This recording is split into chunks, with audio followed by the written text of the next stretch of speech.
Japanimation Station.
'Hello and welcome to Japanimation Station, an anime podcast brought to you by the folks at the Weekly Stuff Podcast. I'm Sean Chapman.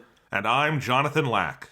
And we are here once again to dive into the wild and wacky world of anime. This week on the show, we are wrapping up our special bonus series of episodes for season 2.5, ufotable no Yaiba. We are looking back at some old episodes from the Weekly Stuff Podcast, looking at us covering Kimetsu no Yaiba, also known as Demon Slayer. We've talked about season 1, we've talked about the movie Mugen Train, and now we are going to talk about season 2 of the show, including the Mugen Train Arc, readapted from and cut together from the movie, and then of course the entertainment district arc, which is the main feature from season 2 of the show.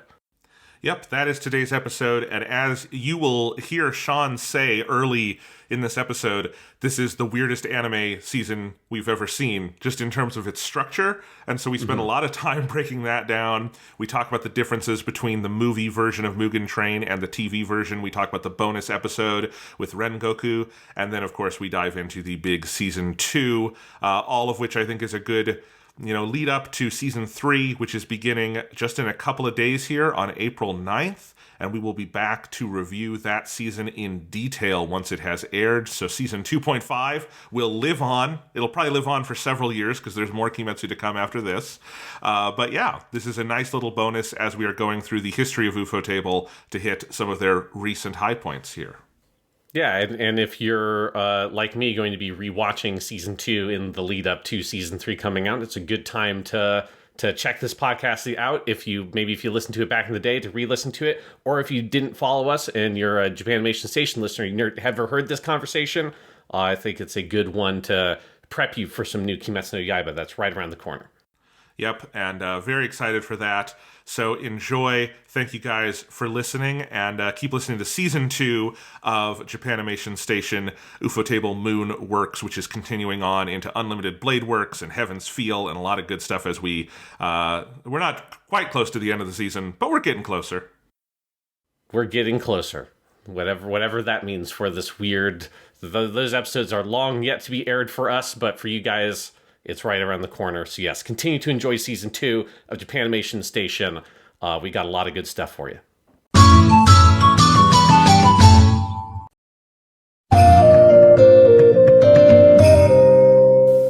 All right, let's talk about Kimetsu no Yaiba, Demon Slayer, season 2, which is a very interesting thing we need to break down because there's 2 parts to season 2.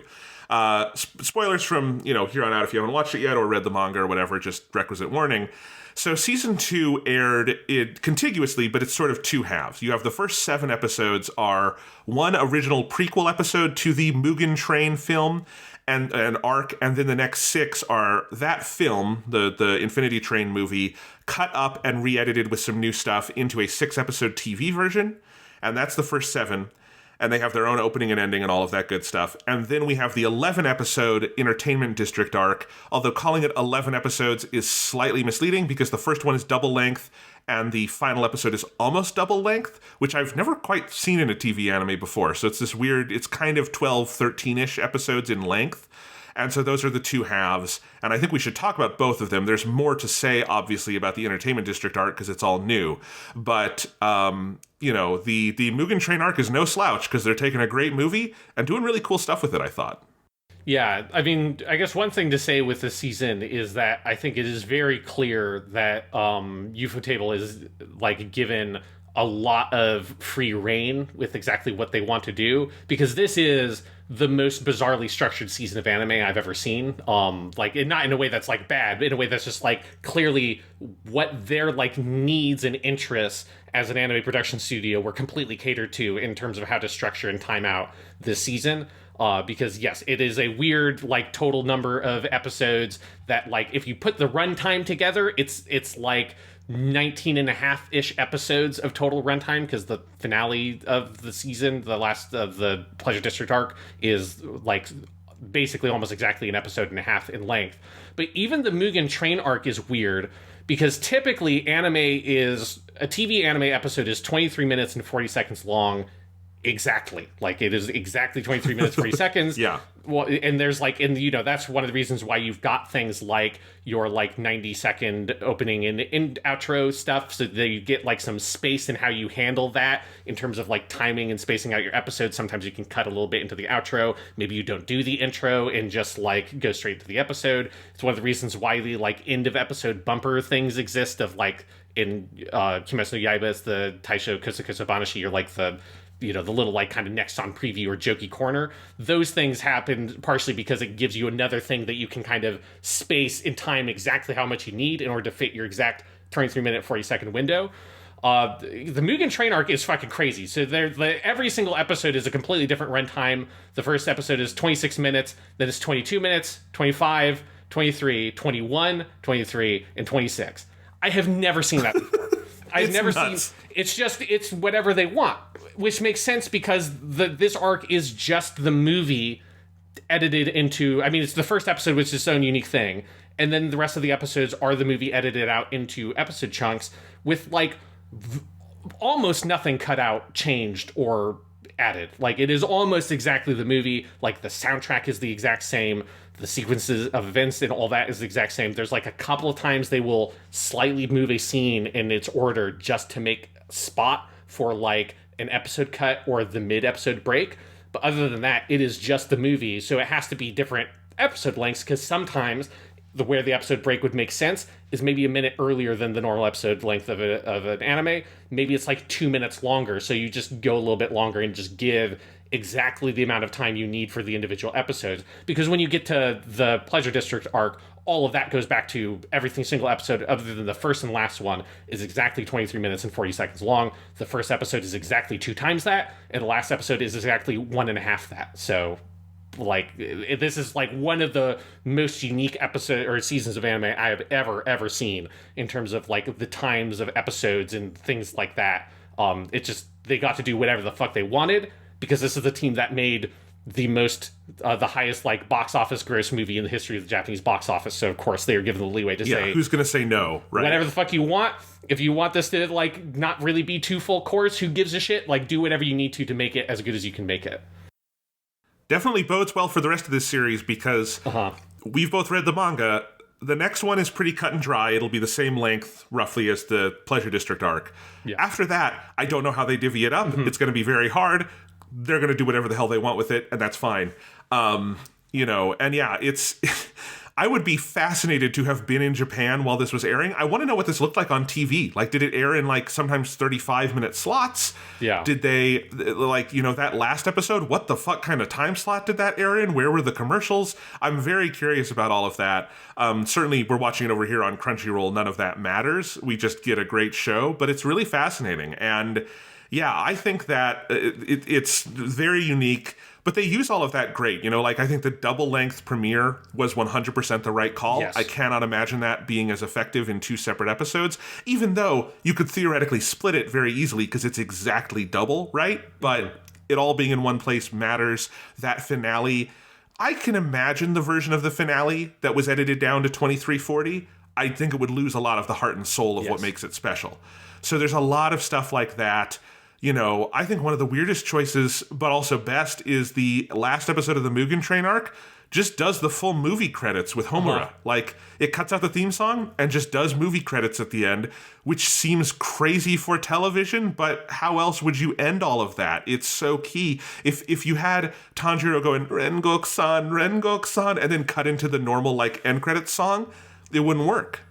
Yeah, the Mugen Train stuff, I think, is like, it's in a production sense, it's kind of the most fascinating element of it to me, just because it's like, they just got to re-edit the movie kind of exactly how they wanted, you know, like, it's that the fact that they were able to use Homura, which I was really curious going into that last episode, because, you know, ufotable, like, it does this with, like, every movie they've ever made that I've seen, which is most of their movies. They do this of where the end credit song is, like, such a fundamental part of like the end of the movie. Like, it's a unique song that's written for the movie. The lyrics are about it. Like, the end, like, credit scroll, like, has, like, imagery and stuff associated with it that feels like it is considered, as far as I can tell, to be like a dramatic part of the film, and that the film's not over until the very end of the end credits. Like, so much so that the movie trilogy they did for the Fate Stay Night Heaven's Feel arc, like, the 3 end credit song at the end of each of those movies, it's just 3 parts of one big kind of mega song with 3 movements that, like, each part of the lyrics of each part of the song track exactly the main character's sort of character arc throughout the films. And if you listen to them back to back, it's basically one giant song. Like, they do this so much that I was very curious, what are they going to do? Because I just assumed there's no way you can just play home, like, the entire, like, 5-minute song Homura at the end of this episode of anime. That would be crazy. And they just do it with the exact credit sequence from the movie. And that's where I sat there as like, yeah, they just get to do whatever the fuck they want. Like, they were given everything they needed for this, because this is like an insane thing to be able to do for an episode of TV. Yeah. So, you know, I think the way they re-edited the movie was super impressive, I have to say. Like, it worked for TV better than I thought it would. I still think the movie is the preferred version of it. I think it's the better version. There are new cuts throughout. I think the count they gave was there are 70 new cuts, and a lot of those are little things you're not going to notice, or they're there for the act break or for the pre-post theme song, any of that stuff. There are some notable fun new ones, like they show you the moment before Inosuke jumps up through the roof of the train. That's not in the movie, where you see Nezuko, like, lighting him on fire. I thought that was funny. You get a couple other little moments like that. There's an extra action beat with Rengoku in one of the middle episodes. There's I think the conversation between Tanjiro and the demon on top of the train is elongated by a couple of lines, mainly to, like, because that is the episode that would have been the shortest, and even though it would have come in, like, under 20 minutes or something, so they filled that out a little bit. But overall, like, it's very close. It's the most impressive TV animation ever, because it's from the movie. Although, Jesus Christ, the Entertainment District arc sure gives it a run for its money. And it's very effective. I think where they chose to open and end every episode is very sharp. I particularly loved the second episode ends with the moment where Tanjiro in the dream cuts his neck, and the cut to credits shot is the blood splatter on the snow. That made me, like, stand up and cheer. That's such a good cut to credits. Yeah, I do think it is. I'm with you that obviously the movie is, like, the best version of this, because it is, like, all this was designed to be a movie. But if you are going to edit it into a TV show, and we'll talk about, like, why that was a super smart choice for them to do from a production sense. But if you're going to do that, this is the ideal version of it. And one thing I love is that it does make it, for anyone coming to the show in the future, it just simplifies things, you know, because so many anime, like, big anime series have this problem of, like, what the fuck do you watch, and how do you watch it, and where do you watch it, and what order, you know? It's like, oh, you gotta watch these 10 episodes, and then go watch this movie, and then watch 3 episodes, and then there's this OVA they made 2 years ago, but actually it's set here in the interval between these 2 arcs. You know, like, some of these series, you just have to, it's like a fucking, you know, research project just to figure out how the fuck to watch it. And there's something convenient about this of, in whatever platform you're watching it, for people of the future, you know, obviously it would be cool if you sought out and watched the movie version, but if you're just watching all the episodes in order, you can move totally seamlessly into this and just watch it as a TV show, and it completely works, and it's just a very straightforward way to watch the entire series. And I think that's one of the things that is cool about this, is just kind of like a thing for the future, to just kind of simplify things for future audiences. definitely there's the obsessive side of my brain that likes, even if I never watch it this way again, that there are numbered episodes for the Mugen Train stuff between, the arcs. And so it's just, you literally have all the manga content in the anime 1 through 26, yes. and then the next 18 episodes, and it's all there. It's also fun to kind of see this alternate world version of what would it have looked like if they had done this as a TV show, because I think this is roughly how many episodes it would have been and how they would have divvied it up. It works very well. And you get the added bonus of, hey, what would it look like to have a theme song and ending for a Mugen Train arc? And we get it, and it's by Lisa, and both of those songs kick ass. It's great. Yeah, my God, particularly the opening Akeboshi, yes, is so good. I think that's probably, like, all the 4 opening and endings, like all the songs for this season are great. I think probably Akeboshi is my personal favorite. It's like that, or it's the opening for the Pleasure District arc, but... I lean towards the opening for the Pleasure District arc, but I wouldn't fight it. They're both phenomenal. They're great openings. I like the opening for the Pleasure District arc more. I like listening to Akeboshi on its own slightly more, I think is where the split comes for me. And that's personally, I'm just a big Lisa fan anyways. And I love Aimee, but Aimee is always an artist that to me, her music is so clearly, for movies and stuff, is so clearly built for whatever that show or that movie is. Kyojuro Yuki must have had part song credit on some of the stuff that for those 2 songs for Aimee, because it feels like it has her influence in there, because they've worked closely on a bunch of other ufotable stuff as well. But Akeboshi is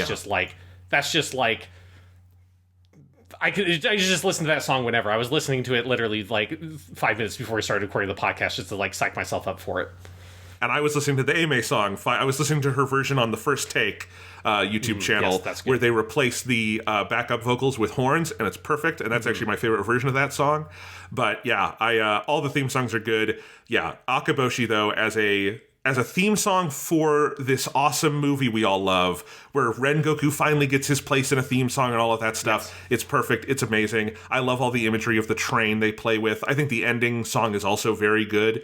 The end credits song in season 1 was I thought it was fine, but it wasn't my favorite part of it. I think both of the end credits songs here are better, and I really like the Lisa end credits song for the Mugen Train arc. We only hear it a couple of times because the first episode and the last episode don't have them. But yeah, it's super cool. Yeah, this time for both of them, they're they're songs, whereas the Fiction Junction Lisa song was more, that was a mood piece for the first season, more than it was a song to exist on its own sake. Yeah, I think that's true. We also get all of the next episode preview stuff, which I am firmly now in the camp. Kimetsu has the best next episode previews I've ever seen, because they just, especially this season, they started completely ignoring the next episode preview function of it and just do little skits and tone pieces and stuff. And they are riotously funny. And of course, here they were able to do a bunch with Rengoku, and they're so fun. Yeah, the Rengoku ones are fun. They have... There are 2 of them in this season, one in Mugen Train and then one in the Pleasure District arc, that are maybe the 2 funniest versions of this I've ever seen in an anime. The Mugen Train arc one is the one where fucking Nezuko, in Tanjiro has a weird dream where Nezuko is turned into a giant ripped version of her with a big fat butt chin, and it is the weirdest, most surreal but fucking hilarious thing. And he wakes up and is oh my God, it was all a dream. Oh my God. That I lost my shit completely when I saw that. It's so funny. Yeah, they're so good. And we haven't even talked about the fully original 26-minute episode they also gave us here, just as a bonus, that is a Rengoku solo episode, and it's phenomenal. It's so good. Yeah, it's just very nice to get more Rengoku, because he's obviously... He shines very bright, but he's not really in the series that much in the broad scope of things. So it's good to get a little bit more with him. And in particular, that episode has that scene where he sheathed his sword near the end, and it intercuts with him and then his father from 20 or 30 years ago defeating a demon protecting the same woman, which is it's just an incredible sequence of animation and direction. But it also, I think, it's an interesting scene to watch, both from the perspective of someone who's already seen the movie and knows the full story, and also having read the manga and knowing, the sort of the epilogue stuff, the Mugen Train arc that will be in the first episode of the Pleasure District arc for the anime. And so you know what his relationship with his father has actually become, like in detail, and watching it in that context, but also thinking about if you're someone who'd never seen any of this and you're just coming into it, you'd see that scene in a totally different light, right? When you know that his relationship with his father has like totally deteriorated and his father has become an alcoholic and has just kind of abandoned his responsibilities as a demon slayer, that sequence is so tragic. Whereas if you were seeing it for the first time, it would set you up to see Rengoku's admiration of his father without yet knowing that there's this whole other current to their relationship. I thought that is like really masterfully done scene that is very satisfying, whichever angle you come at it from. Absolutely. I think that's the best like emotional center of that episode. I also have to give a shout out though. It is pure, just 100% fan service, but the amount of prequelization that episode gives to the moment in the movie where we meet Rengoku and he's going, "Umai, yes, umai, umai," which I have seen that movie, I think 5 times, and then also the TV version, and I laugh every time because the way he says "umai" is so funny. And that episode is, the spine of that episode is basically prequelizing how he gets the bento boxes. Yeah. It's just pure fucking fan service. If any other show did that, I would roll my eyes at it. I loved it. Give me more. The whole anime of him getting bento boxes, it's so funny to me. Yeah, it's really good. And it does, like, it legitimately, like, it changes your frame of reference for that scene from the movie, which is interesting. Like, yeah. It's one of those things that I really appreciate that they put this in here, just because if you're someone who's already watched the movie, it helps, I think, you enter the movie with a slightly different mind frame that lets you watch it in a slightly different way, which is cool. Yeah, I just having Rengoku kind of have this history there, the food he's eating, like he worked to save those people and they appreciated him and all of that, and you see how utterly devoted he is to his fundamental task, which is not killing demons, it's protecting people. Like that, I think, is the thing that defines him as a character. But yeah, I also just have to say, again, I have seen the movie so many times. I own the Blu-ray. I saw it in theaters 3 times, all of this stuff. So when I'm seeing the TV version, I know every beat of this fucking thing. It still had me on the edge of my seat. Yeah. It still had me like going, yes. It still had me going, oh my God. It still had me at the end, crying for Rengoku-san. That movie is just the most perfect fucking thing. And even, cut up in TV chunks where I didn't watch it all in one go, it worked on me 110%. It's 2 hours of fucking magic, and I can't believe it exists. True for the Pleasure District arc as well. This show is magic. Oh my God. Yeah, no, I'm totally with you. I haven't seen the Mugen Train Arc movie as much as you, but this would be, I think, in total the 4th time I've watched this like story arc, because I think I've watched the movie about 3 times, only once in the theater. But yes, I mean, it's one of those things, and it's true of like, I said at the top of this podcast of that, I rewatched the second half of the Pleasure District arc just last night because fuck it, why not? Is that at this point in Kimetsu no Yaiba, like the action and the characters and all that, it's so exciting and entertaining that you can just watch it on repeat forever. It's just like if Mugen Train was in the era where people watched just like live TV and you just like were channel surfing and Mugen Train came on, it would be a movie that no matter at any point of the day, at any point you like flipped onto that movie, you would watch it all the way to the end no matter what. It's like has that quality of just like it's a perfectly entertaining story, like put together like with expert craftsmanship, and yeah, watching it in a TV format, like it still preserves that quality completely, even having watched the movie version multiple times.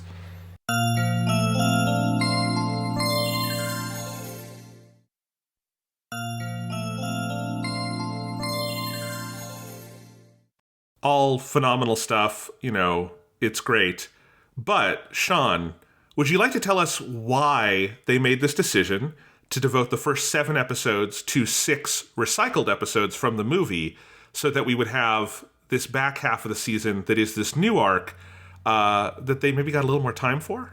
Yeah, this is like, because we talked about this when the announcement came down that they were doing this, and we sort of like speculated a little bit about the reasoning of it. And I think watching the season 2 makes it very clear this is why they did this, is that they wanted to fill, broadly speaking, in episode, like an episode order for 2 cores, which is, it doesn't really fully fulfill, but it gets pretty close. Like it would be 24 episodes about would be what you'd want for a full 2 core slot.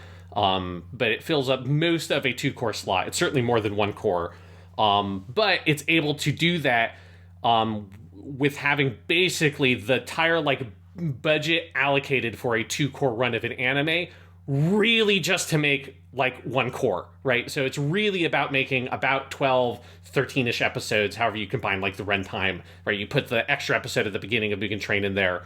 You have about like 13 episodes of new animation, a bit more than that in terms of total runtime. But you have the production and like the production block of a 2-core series devoted for that.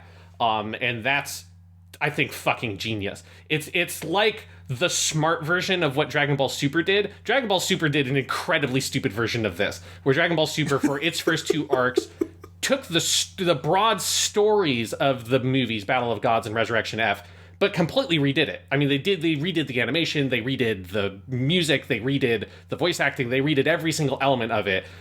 And made it all shittier. Like, infinitely fucking worse. Yes, yeah. And at least with the Battle of Gods version, they changed a lot of the story, so it's like, while it is way worse still, and at least, like, you could justify some of it as, like, well, they wanted to change a bunch of it and make the fight way longer and, like, do more stuff. The Resurrection F one is completely unforgivable because they change precious little about it.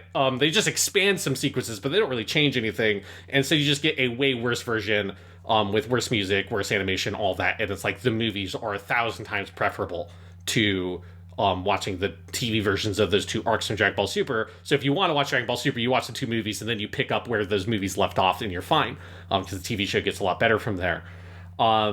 But with Mugen Train, or with Kimetsu no Yaiba, what they did was, let's not redo all that incredible hard work we did on this movie, and instead, let's take that work, let's prioritize it, let's, like, add in a little stuff, do some work, obviously, to, like, re-edit things and build in your opening, your ending, your mid-credit bumpers, your corner at the end, that's like your next on preview kind of stuff. They did some refreshing of it, but there was not a huge amount of work that had to go into sprucing these episodes up for TV and making them fit the format. So the majority of that production time and budget and all that could just be spent on making the Pleasure District arc, which was very necessary because we have both read the manga, so we knew going into this that the Pleasure District arc is basically one gigantic fucking fight, right? Like, the first half of the season is basically a build-up to the fight, and then the second half of the season is just one huge fight with a lot of changing pieces and, like, weird, like, it's very convoluted,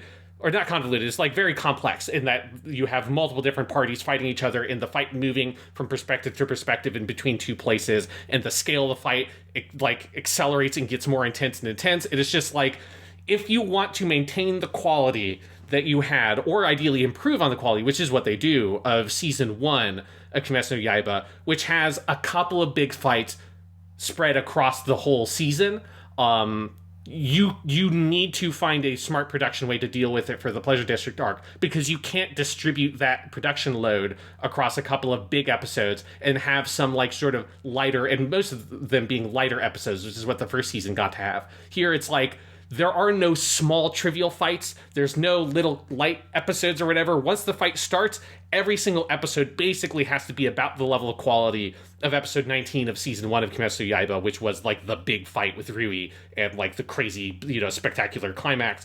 And that is exactly what they did. Like, basically everything from episode 6 on, from the episode 6 for the Entertainment District arc, is at that level. Like, the animation is at that level, the choreography is at that level, the amount of production and thought is at the level of, like, the highest moments of season 1, and it's just that beat after beat after beat, episode after episode after episode. And the only feasible way you could have done that is to get a significantly greater amount of production time dedicated to this section. Not as much of a movie, but a lot closer to the production time you'd have for a movie than if this had been 26 new episodes coming out over the course of half of a year. You would not physically be able to do this with a TV show. It would have been completely impossible. And the result is, and I know you have seen much more modern anime than I have, but I'm no fucking slouch. I've seen my good share of anime in the day from a wide range of history. These 11 episodes, the Pleasure District arc of Kimetsu no Yaiba, is the most impressive TV anime production I've ever seen. And it's the blend. It is the music, which is movie quality for 11 episodes. the voice acting, which is A-listers up and down doing top-notch work, and then, of course, the animation and direction and storyboarding and how it all comes together and the overall vision. I have never seen anything like this on television. Usually you would have to go to a movie for this. It's above even a good OVA. It's unfucking believable, and I just jaw on the floor watching. The fight is basically the last 8, and it is utterly fucking nuts. Yeah, no, it's. I think I would agree that this is the most well-produced, like, anime season I've ever seen. Like, it is. I mean, one of the other ones that would have been up there, a little bit older at this point, would have been Ufotable's Unlimited Blade Works Fate Stay Night adaptation from, like, 2010 or 2012, 2013 or so, which is also very impressive. But this definitely steps that up. It steps up season 1. And certainly, like, if you're looking for stuff that does, like, complex action, there's nothing that's even close to this. The only other stuff that's, like, kind of in this realm is stuff that doesn't do big action stuff, so it can kind of, like, spare it a little bit more. Stuff like Violet Evergarden, a lot of, like, Kyoto Animation stuff is sort of around this level of quality, but it's not for big, complex, crazy 3D action sequences with big 3D camera movements and stuff like that. That this just, like, it both has the huge amount of production value and it has this, like, masterful, like, complexity to the sequences that are being animated, that the combination of those make it feel like you're watching something that is on par with a movie, like, that is going for a long, like, a huge chunk of time. And it's like very apparent because they did also put this, right, airing right next to the movie, right? So this all aired in one sequence, like, every episode, one after the next. So, like, the episode before the premiere of the Pleasure District arc is the finale of Mugen Train, which means that Ufotable had to stand up to that work, right? And had to make it, like, look comparatively good next to the movie, which is, like, one of, like, maybe the negatives about this approach, is that it is something that, like, you are setting yourself a very high bar to have to clear. And they totally fucking clear it. You know, it's not as good as the movie in, like, the small moments, because there's no way it could be in terms of, like, character dialogue and stuff like that. They do their limited animation there because they have to. But in terms of the big moments when the action really kicks off, that's easily on par with the stuff from the movie. And it's kind of fucking mind-blowing that they could do it. If not better. Like, yeah. I think there is the penultimate episode, episode 10 of this arc, defeating an upper rank or it's called Never Give Up. Yeah. That, I think, is more impressive even than what's in the movie. The episode, I forget which one it is. I think it's Layered Memories episode. That episode where Tanjiro basically starts awakening to this new form of the Hinokami Kagura, is also, like, it's like both of those I feel like surpass episode 19, which felt unsurpassable when it aired from season 1. Just like, and like, you comparing this to anime, compare this, Sean, name a Hollywood movie that is as impressive as this since Lord of the Rings. I can't do it. Like, and those are big movies with hundreds of millions of dollars. Nope, I'm sorry. Like, Dune looked really cool. It was very nice. No, has absolutely nothing on the Pleasure District arc of Demon Slayer, you know? Yeah. I mean, like, and part of it is, you know, we have to talk about this element as well, because we've both read the manga, is that this is the point in the manga where it starts getting incredibly good. Like, this is where Gotouge Sensei, the mangaka for Kimetsu Yaiba, like, really kicks their game up. And so this arc is just an incredible page turner in the manga. Like, every single page is just like, what the fuck's gonna happen next? And, like, once that fight starts, there's so much creative choreography and ideas, and the way that you're kind of moving between these two parallel battles, once the fight really kicks off, kind of mostly from Tanjiro's perspective, and the way that interplays. And it's just like, there's a lot of very complex, interconnected sequences in the way that all the action is choreographed. There's a lot of good action previously in the manga, but there was nothing at, like, the level of, like, what the Pleasure District arc does is incredible, hugely impressive. And so Ufotable already made the action in the sort of earlier pieces of Kimetsu no Yaiba really fucking good, way better than it really could have been executed in the manga, particularly the final fight of Mugen Train, which is kind of half not there in the manga. that's almost an invention for the movie about half that fight. But then being able to bring all of that expertise to this stuff from the manga, where the manga is like meeting ufotable basically all the way in terms of the level of quality it's outputting, like that's part of, I think, what makes this whole thing so impressive. And what makes it rival or like exceed other projects that are way more like budget and way more high profile, like Hollywood movies and like Disney animated stuff or anything like that, is that it is both the source material at this point is truly really exceptional, and ufotable is the best in the business at doing this kind of stuff. And now they're adapting like material that is fucking amazing and was like rivals like some of the best action shonen stuff in any other series at this point in Kimetsu no Yaiba the manga. So the combination of those two things is the thing that gives the Pleasure District arc in the anime this just truly virtuosic quality to it in terms of the fighting in particular that just completely outpaces anything else I've ever seen in a TV anime. Yeah, 100% I agree with all of that. I was tweeting out some thoughts basically in that vein last night, because it's not that the manga is bad or anything before this point. It's brilliant in a lot of ways, but I think the clear point where Gotouge is still figuring their sort of craft out in the early run of the manga is the action stuff. Yeah.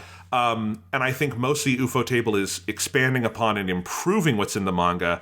And I remember distinctly getting past, like, reading the Mugen Train arc and feeling like, oh, the movie really did this better, because it's good on the page, but it's a phenomenal all-time great movie in the theater, you know? And then the Pleasure District arc is when it starts to go, oh, I guess I just have to read 20 chapters of this today, yes, because I can't possibly put it down. It's so good and brilliant, and now it's starting to produce images and ideas where even after seeing the movie, I'm wondering how ufotable is going to pull it off, because it's such a big task that Gotouge is setting them in the manga. And you do see them pull it off, and it is this level of virtuosity that I feel like I can count on one or two hands the number of times I've been watching a movie or TV show and felt as invigorated, edge of my seat, fist pumping, yelling at the TV as I was watching these episodes of the new season. It's just a kind of utterly unique experience that comes along once in a generation of, oh my God, I can't believe what I'm seeing. That penultimate episode called Never Give Up, where they make the final push against the demons, I must have sounded like I was recording a YouTube reaction video, because I was like yelling at the TV, like, oh, fuck, oh my God, Jesus Christ, like just every 5 seconds, because like, how can you not verbalize based on what it is sending you? It's like I texted you. I very rarely text you while I'm watching stuff. And I was like, Sean, I can't believe this is real. Like, it was almost like I had to like reach out to you and be like, is this just some weird hallucination I'm having, Sean? Did I take drugs and I don't know it? Like, tell me this is real. And it's real, all right. Yeah, no, it is that thing of where even having read the manga, you completely forget that you know totally everything that's going to happen in the fight already. Like, it's so... And again, I imagine that would happen if I reread that section of the manga also, just because it's like, again, the construction of it is so delicate and so good at building expectations and pulling the rug out from under you at the perfect moment, and the way that the fight escalates. I mean, it's so crazy. It's like I was going to say, it's the biggest, most ridiculous thing ever, but then, of course, like, Kimetsu no Yaiba will continue to escalate this, and I have no idea what the fuck they're going to do. Any of the stuff at the end of this series is just, like, crazy. That entire last arc, which is massive, I'm very curious how they approach it, but like it's so immaculately constructed that upon re-experiencing it or experiencing it in the anime, all the thoughts I have of like, oh, I know that Inosuke doesn't die because I have already read the manga, it's completely gone. Like, when he gets fucking stabbed by Gyutaro, I'm like, oh my God. It was like this moment of sheer shock, and then like searching my memories, it's like, wait, does Inosuke die? Inosuke doesn't die this way? He doesn't. And like, as the credits are like, no, he definitely doesn't die because he's in the rest of the fucking series. But it is that thing where it so convinces you, partially because, this is a good thing this is like a smart thing they did with the anime of that, like putting the Mugen Train into the TV version also, is that this is so set up by the Mugen Train arc. Like, in the manga in particular, it's clear that these are like sister arcs. They're like meant to be juxtaposed with each other, because there are so many references references to Rengoku and things like that happens over the course of the Pleasure District arc.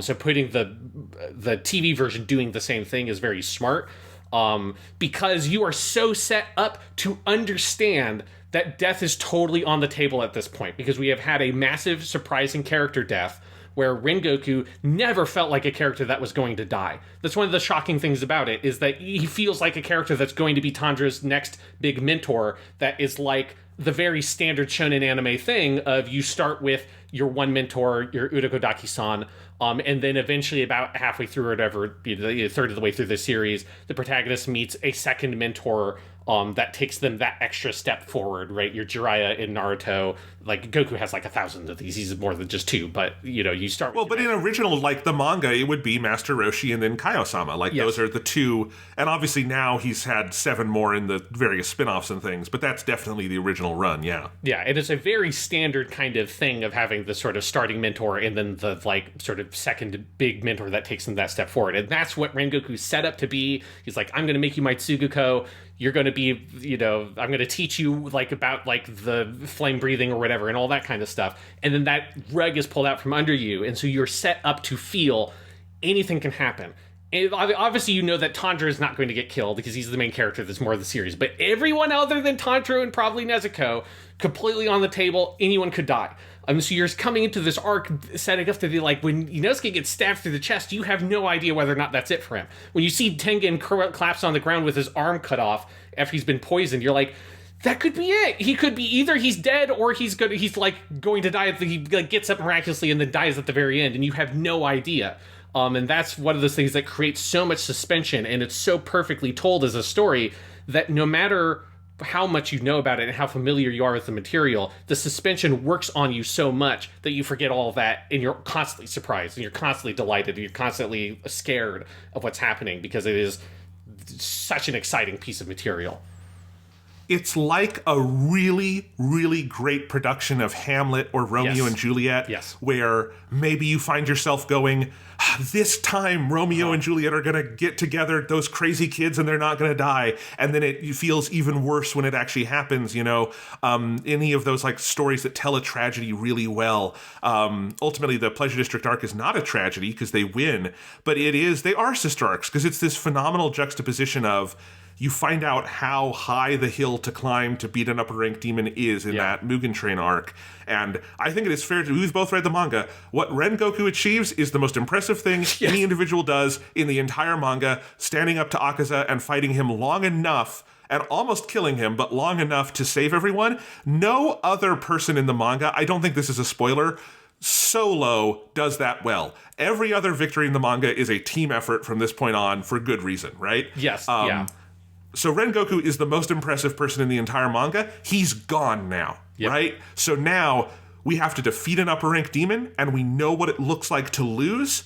And so and this is the thing that I think separates Kimetsu from any other shonen manga, is the victories feel well earned in a way I've never seen before. They, every single time, and it continues for the rest of the manga, every hill starts out seeming completely fucking impossible, and if they do manage to climb it, it's by such the skin of their teeth that it feels like you've run a marathon just reading the manga or now watching the episodes. And this season really captures that feeling, in that when they pull it off, because what they pull off in the Pleasure District arc is something that in the lore of the series has not happened in over a century and all this stuff. This is what starts to turn the tide, as the master says at the end of the season. And you really get the feeling of like them doing something fucking possible. And that is, the manga gives you that feeling, and the anime gives it to you in an anime, way. And it is such a cool fucking thing.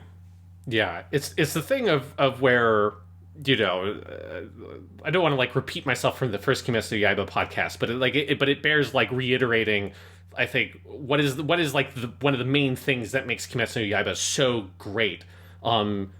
And we talked about this, that first season episode in the Mugen Train episode, is that it's not that it is doing anything revolutionary or that it's telling a shonen anime story that you have never seen before. It is 100% aware of the tropes, it's playing with the tropes, it's playing into tropes and archetypes and stuff like that, and it's not trying to be a revolutionary story, but it is just trying to take all those ideas, the themes, the style, the action, and all the stuff that makes shonen manga and anime as exciting and interesting as it is, and just execute it on a very high, very focused, like kind of condensed level, rather than having this crazy sprawling story that goes on for 100 plus volumes with 5,000 major characters and so many like twists and turns that you can't possibly recall all of them, where, you know, you have forgotten half of the fucking series by the time you end it because it's gone on for so long, right? It's not doing something like that. It's this pretty concise, straightforward, like 26 volume thing. It just goes for it. And it is taking all of those ideas about like friendship and family and effort and hard work, which are the core themes of any like good shonen thing, and approaching it with this like freshness and this earnestness, and this deliberateness that makes that feel powerful again in a way that it usually feels so kind of secondhand and rote in most other series, even series that I like a lot. Like, you know, I feel bad for My Hero Academia that it had to get its entire spotlight stolen by Kimetsu Yaiba, because My Hero Academia is a totally fun show. It's like, it's good. It's not amazing, but it's good. And then Kimetsu Yaiba is over here in this like, this is the real fucking deal. This is like taking the shonen manga thing and just like distilling it to its most purest form and injecting it into your veins, because it is giving you all of that with none of the bullshit, none of like the weird, you know, arcs that are very forgettable, none of like the random characters that you don't really know why they exist, none of the fights that are just there to fill time, and none of these sort of like paying lip service to themes and ideas and characterization instead of like legitimately engaging with them. Kimetsu Yaiba does away with all the worst tendencies that this genre can kind of have and gives it to you for like, it's like the real deal. And that's kind of what I thought about constantly watching the season, was like, this is the real fucking deal, man. This is, you don't have to suffer through a bunch of random bullshit to get to the Pleasure District arc and to get to the big character moments and the big changes and the big fights. You just get those moments without them being distilled through, or without them being sort of diluted with 1,000 meandering subplots and stuff like that is so typical of anything coming from, you know, what is a like weekly published thing, which is usually where a lot of those storytelling kind of pitfalls come from. And Kimetsu Yaiba avoids every single one of them. So every fight feels super important. Every moment in every fight feels incredibly valuable. And that's one of the things that makes the action so engaging, is that all of it is important and all of it matters. And it's all heading towards a clear overall goal that isn't fucking 50 years down the line. It's, you know, it's like in the anime, like 3 to 4 years probably, then they'll probably be done with Kimetsu Yaiba. And it's like exciting to know that you don't have to wait for anything of like the real shit to start. You're in it, and it's like you're heading towards a real climax. I think that's also true. And, you know, the thing that I think Kimetsu in particular, and I was mentioning this earlier, but that I think does better than any other shonen anime I've seen, is this idea, and it's there in every shonen you've ever seen, of, you know, the mountain in front of you that seems impossible, that you train hard and then you overcome, right? Mm-hmm. Or you get a lot of friends and you overcome. And I think prior to Kimetsu, I've always thought the best version of this that I think I've ever seen is just the Saiyan arc from Dragon Ball. Of how that is such a perfectly paced arc to start with Goku dying and learning he's an alien and all of this stuff, and like completely blowing off the barrier of what the power level, like the barrier of power in this world seemed to be before that point, right? Yeah. And then Goku goes to this other world, he gets a new master, he learns all of this stuff, but then he's on his way back and all of his friends are fighting this one guy who isn't even the main villain, and he kills all of them except, you know, Gohan and Krillin. And then Goku arrives, and even then, he's not good enough to beat Vegeta, and it takes this team effort, and they barely do it, and Vegeta flies off at the end, and, like, really making you feel the struggle up that mountain. Kimetsu does that in every arc. Like, yes. It does it that good, and I can say it right now, it does it better and better and better to the end of the manga, because we've both read it. There is stuff that's going to make the Pleasure District arc look fucking quaint, which, if you've just watched the anime, you're probably going, what the fuck do you mean, look quaint? You'll see. Ufotable are very talented at what they do, and I'm sure it will work out. But like, and I think it's, you know, part of it is just the extremity that Gotouge, you know, pushes things, where like, you know, Tanjiro does the final blow in this arc with a fucking spear through his jaw, his eyes bleeding. You know, he's got help from Tengen, who's missing an arm, and his head is just covered in blood. He's missing an eye, all of this stuff. But I think the other side of it is that, and this is where I think ufotable enhances it beyond what the manga even can do, is what you're looking at feels impossible. Yes. Every time Tanjiro or one of the others, Zenitsu, Inosuke, every time one of them blows through a barrier, or on the other hand, every time one of the demons introduces something that you previously thought was impossible, ufotable always animates it in a way that feels like a violation of anime codes in the right way. Yes. And this is where their integration of 3D is so important, and I think in the Pleasure District arc, more impressive than anywhere else that they've done it, is like, the two demons in this season, Gyutaro and Daki, both of their like special moves are 3D elements. It's the big obi that she has that is sending, lines everywhere. And for Gyutaro, it's his like spears and his blood art that go around everywhere. Or his sickles, I should say. They're sickles. And so when they are doing those things, they are breaking the conventional rules of anime space. We talked about this a lot in the season 1 episode of how there's sort of and this is something I take from like animation theory, but like there's your sort of conventional 2D anime space that is on a plane and is not about, movement into depth, but between layers and left to right and that sort of stuff. And Kimetsu knows those rules and plays by them well until the moment comes to just break the lid off something. And then it is that obi is moving around you in a way it doesn't feel like it should be able to. It's breaking the rules of this world. And when Tanjiro masters this part of the Hinokami Kagura, he is suddenly moving in a way that feels like he is breaking the rules of the world. That's what episode 19 does so fucking well. And even adds stuff over the manga, like him pushing Rui back over and over again, like breaking the rules of the world. And so when those big things happens, part of what feels so invigorating and part of what gives me that quality of like, Sean, is this real? What I'm watching right now is it doesn't feel like it should be. And I think ufotable is really deeply aware of the differences of 2D and 3D animation and how they have different rules. And so when you put them together, you can't just do it haphazardly. That creates those moments like the Dragon Ball Battle of Gods movie is great, but there's a couple of moments where there's random CGI insertions that you feel like that's off, that doesn't look right, because it's like kind of breaking the rules of space, but in a haphazard way.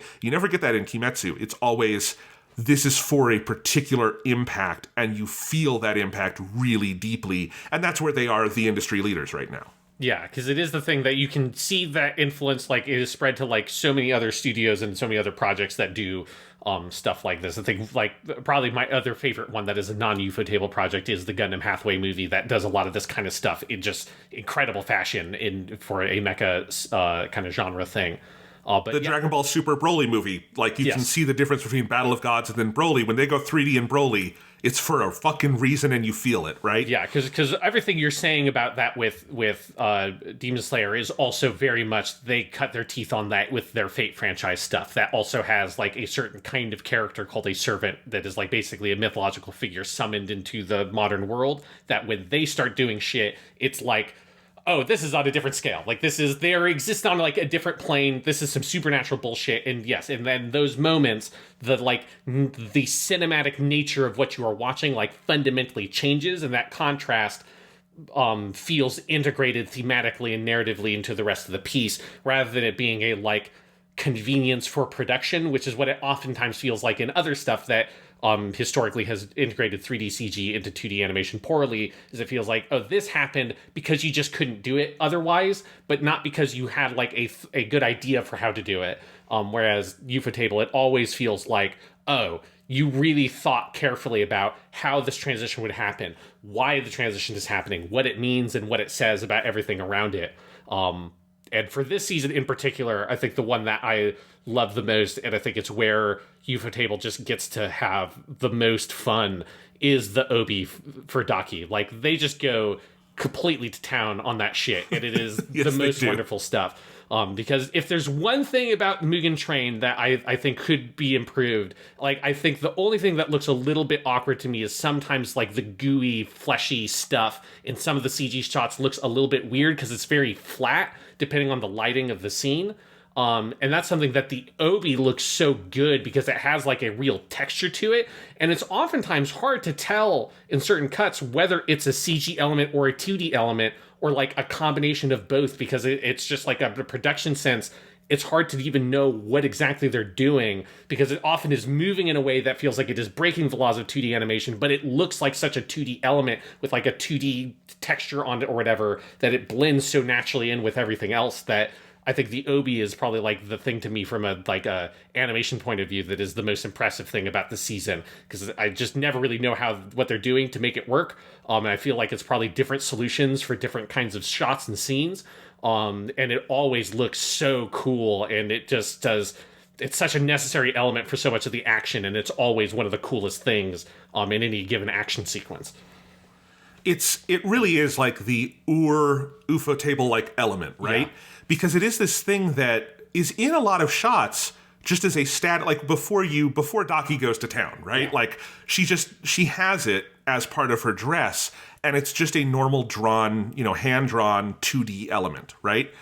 And then when it comes alive, I'm pretty sure what they probably did is took like an actual, drawing of the texture for the obi, scan that in, and then apply it to the 3D plane that they've created, But what that does is it takes that hand-drawn animation element and completely frees it from the boundaries of space, and now it is moving with 3D animation.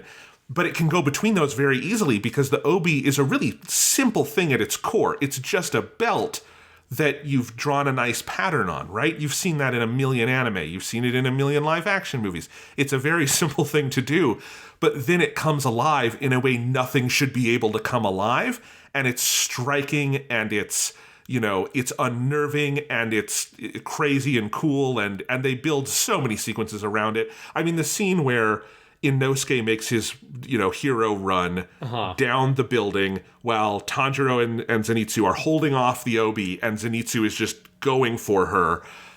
Unbelievable, and it's only surpassed by Zenitsu then doing his lightning move to cut it at the end of the season. Like, oh my god, it's so fucking cool. Yeah, it's just throughout everything, the action, the animation, all of it is... It's that thing where you constantly, as you said, it's like, I just don't understand how they did it. I just don't understand, like, how did you, like, on a production level, this must be just, like, one of the most impressive TV anime ever. Like, I would love to just get a documentary on this, like, just behind the scenes, like, interviews with some of the animators that worked on some of these cuts, because stuff is just, like, it's pretty fucking mind-blowing.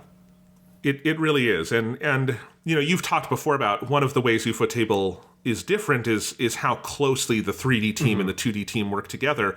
And it feels like that. It feels like this could only happen if a 2D animator could turn to a 3D animator and talk about this, right? Yeah. Like just in the room, or however they had to do it remotely. I'm sure they maintained some of that same sense of space.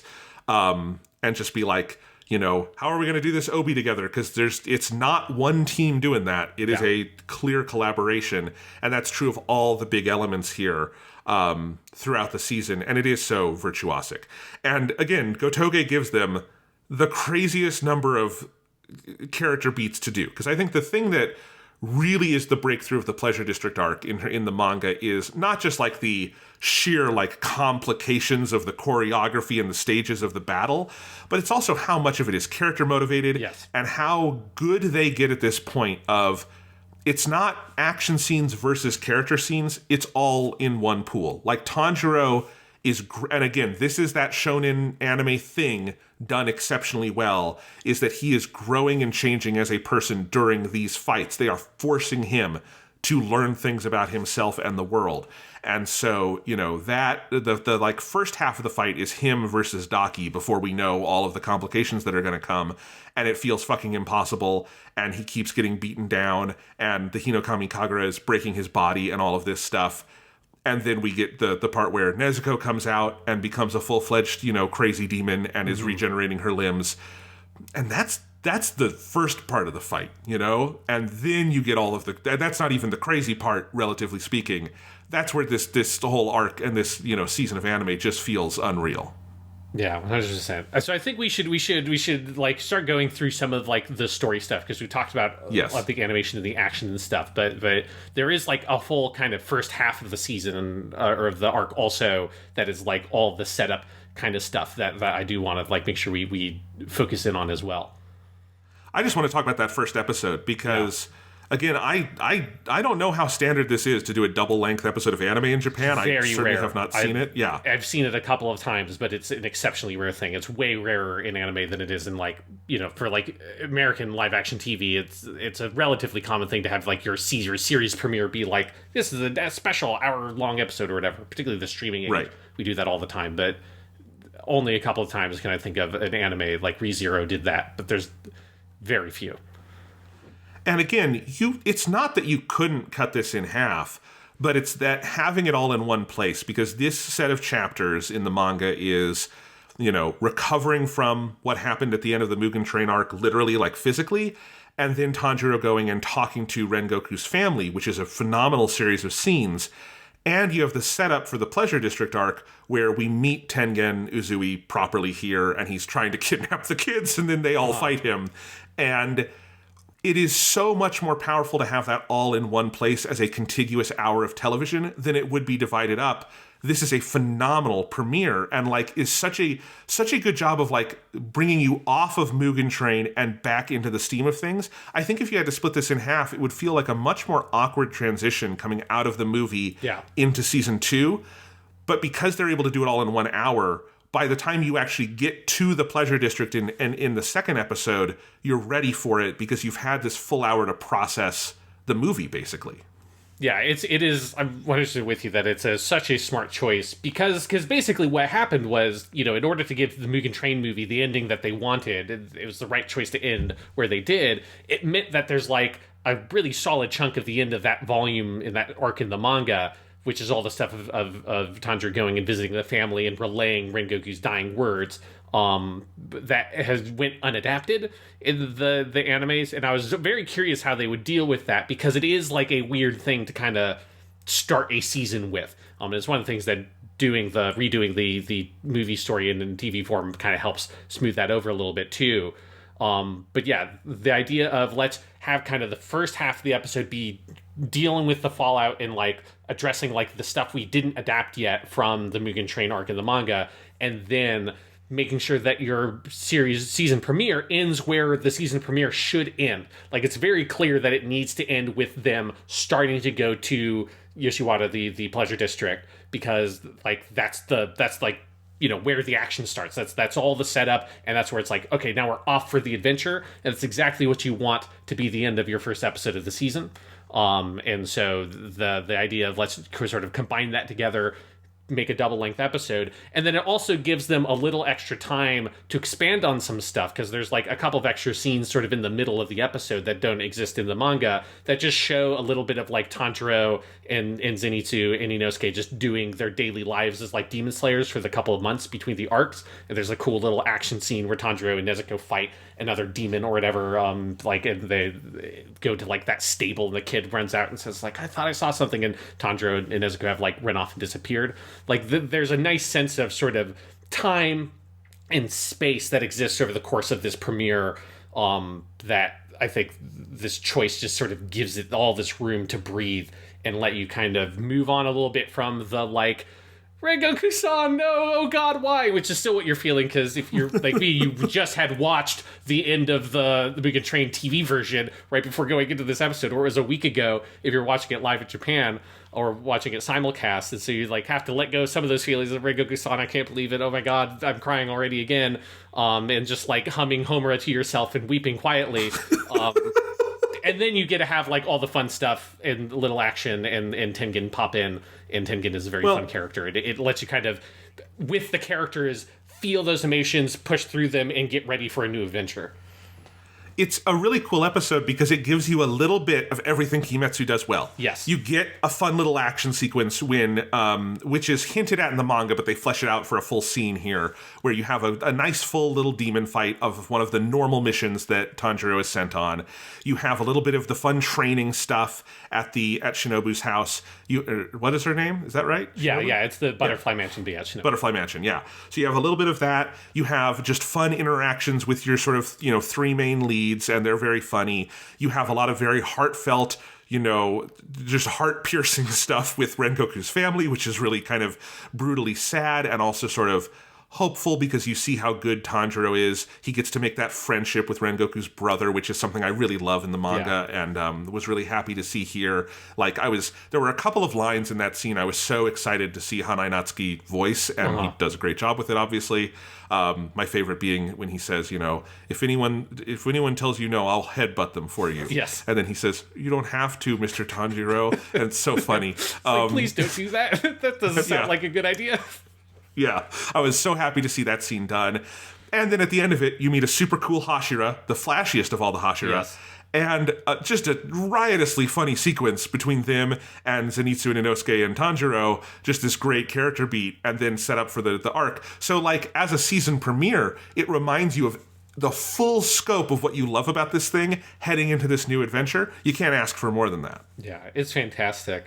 One sequence I want to zoom in on a little bit, because I think there's a little bit of, like, interesting language stuff that I was curious to see if the, like, English translation would try to address it at all, and I don't know how you would, and they don't really, is that there is a little bit of, like, an unresolved piece that, if you're only doing the English language version, probably doesn't fully make sense from the end of season 1, which is all the stuff around the hinokokyu, or, like, the sun breathing technique.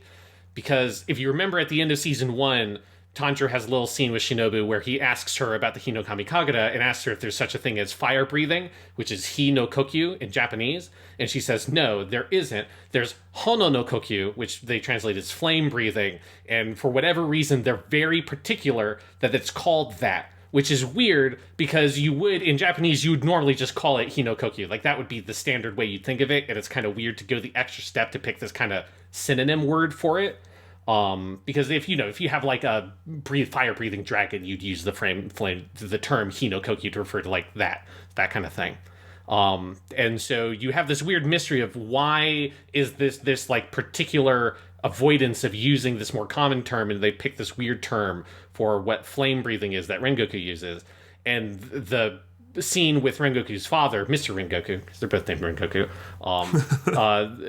reveals what that is, and it's sort of like a quiet pun that also ties into the Hinokami Kagura stuff, which is what Tanjiro assumed was like Hinokokyu, he being the character for fire, is actually Hinokokyu, he being a character for sun, and so it's what they call the sun breathing technique, and that's why they don't refer to it, because sun breathing is, as we find out in this season, it's the first breathing technique, and that all the other breathing techniques are spin-offs or offshoots of the sun breathing. And so, of course, you wouldn't want to call it a spin-off of Hinokokyu, also Hinokokyu. So they picked a slightly more esoteric term for it. And I think that's like a fun little bit of like linguistic stuff that when I read that in the manga, I was like, oh, that's really fun and that's really clever. And there's another part of that also, though, is that it also ties into, there's like a pun with Hinokami Kagura, because it's the same thing. Hinokami Kagura, normally you would think would be read and mean like dance of the fire god, because Kagura means dance, Hinokami would mean fire god, but it's always written as katakana in Japanese, so it doesn't use kanji, so you don't know what the kanji are, so you don't know what the specific meaning is. And I suspect the reason why it's written in katakana both is that it's slightly easier to read because you'd have the kanji of God would appear twice because it's at the beginning of Kagura, at the end of Kami. So it'd be a little bit awkward looking, but also it allows this ambiguity of, you think it would mean Dance of the Fire God because that's a much more common expression, because he, as a reading for the character for Sun, is a little bit weird and a little bit kind of like archaic.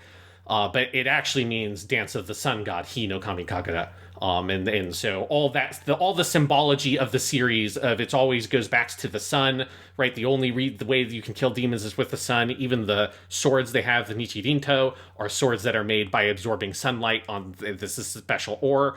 And then symbolically, Tanjiro's sort of soul core is the sun in his sort of interior world. All of that, like, symbology of using the sun all wraps in together linguistically here in Japanese in a way that's just like non-translatable, but I think is very interesting. Yeah, totally. And I will say the Viz translation of the manga, which is how I read the manga in English through the Viz translation, it gets a little more of that across.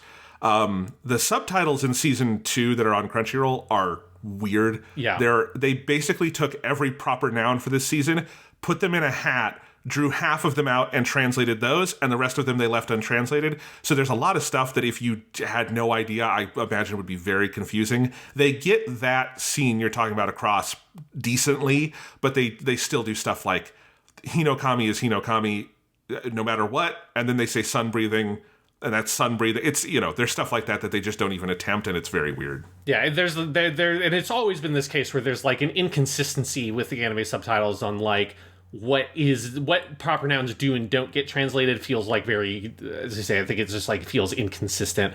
Like this is a bit of a nitpick, but it's something that personally I would have translated because I think it's significant.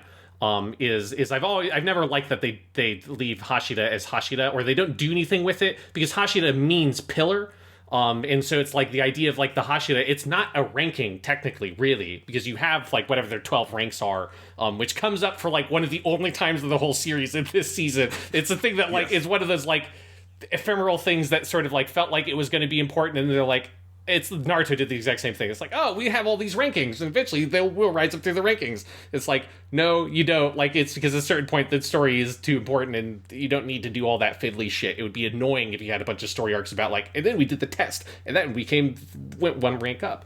But hashira just means you are the pillar of this part of the Demon Slayer core. So you're the fire pillar, you're the sound pillar, you're the bug pillar, whatever that Shinobu is, the water pillar. Like, so they're the pillars that support the structure of the Demon Slayer core.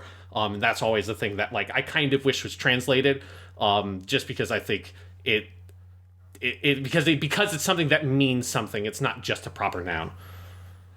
There's a bunch of those though. Like, I mean, my favorite one in this whole show is that Mugen Train is always Mugen Train for some fucking reason. Even it should be like, they even do the stupid thing where throughout the arc, and this was in the movie and it's in the show too, every time you see the front of the train with the kanji for Mugen, they put up the word Mugen, and it's like, tell them what that means, you idiots. Like, it's infinity, and it's important because that word comes up a lot in the series, and I know that because Muzan Kibutsushi's castle is Mugenjo, the infinity castle, which they translate this season as Infinity Castle, and I'm pulling my hair out, and I'm like, why do you translate Mugen sometimes and not other times? It's very confusing. Is it because you didn't want to have two arcs called Infinity something, so one will be Mugen and one will be Infinity, and you hope Americans won't notice? I don't get it.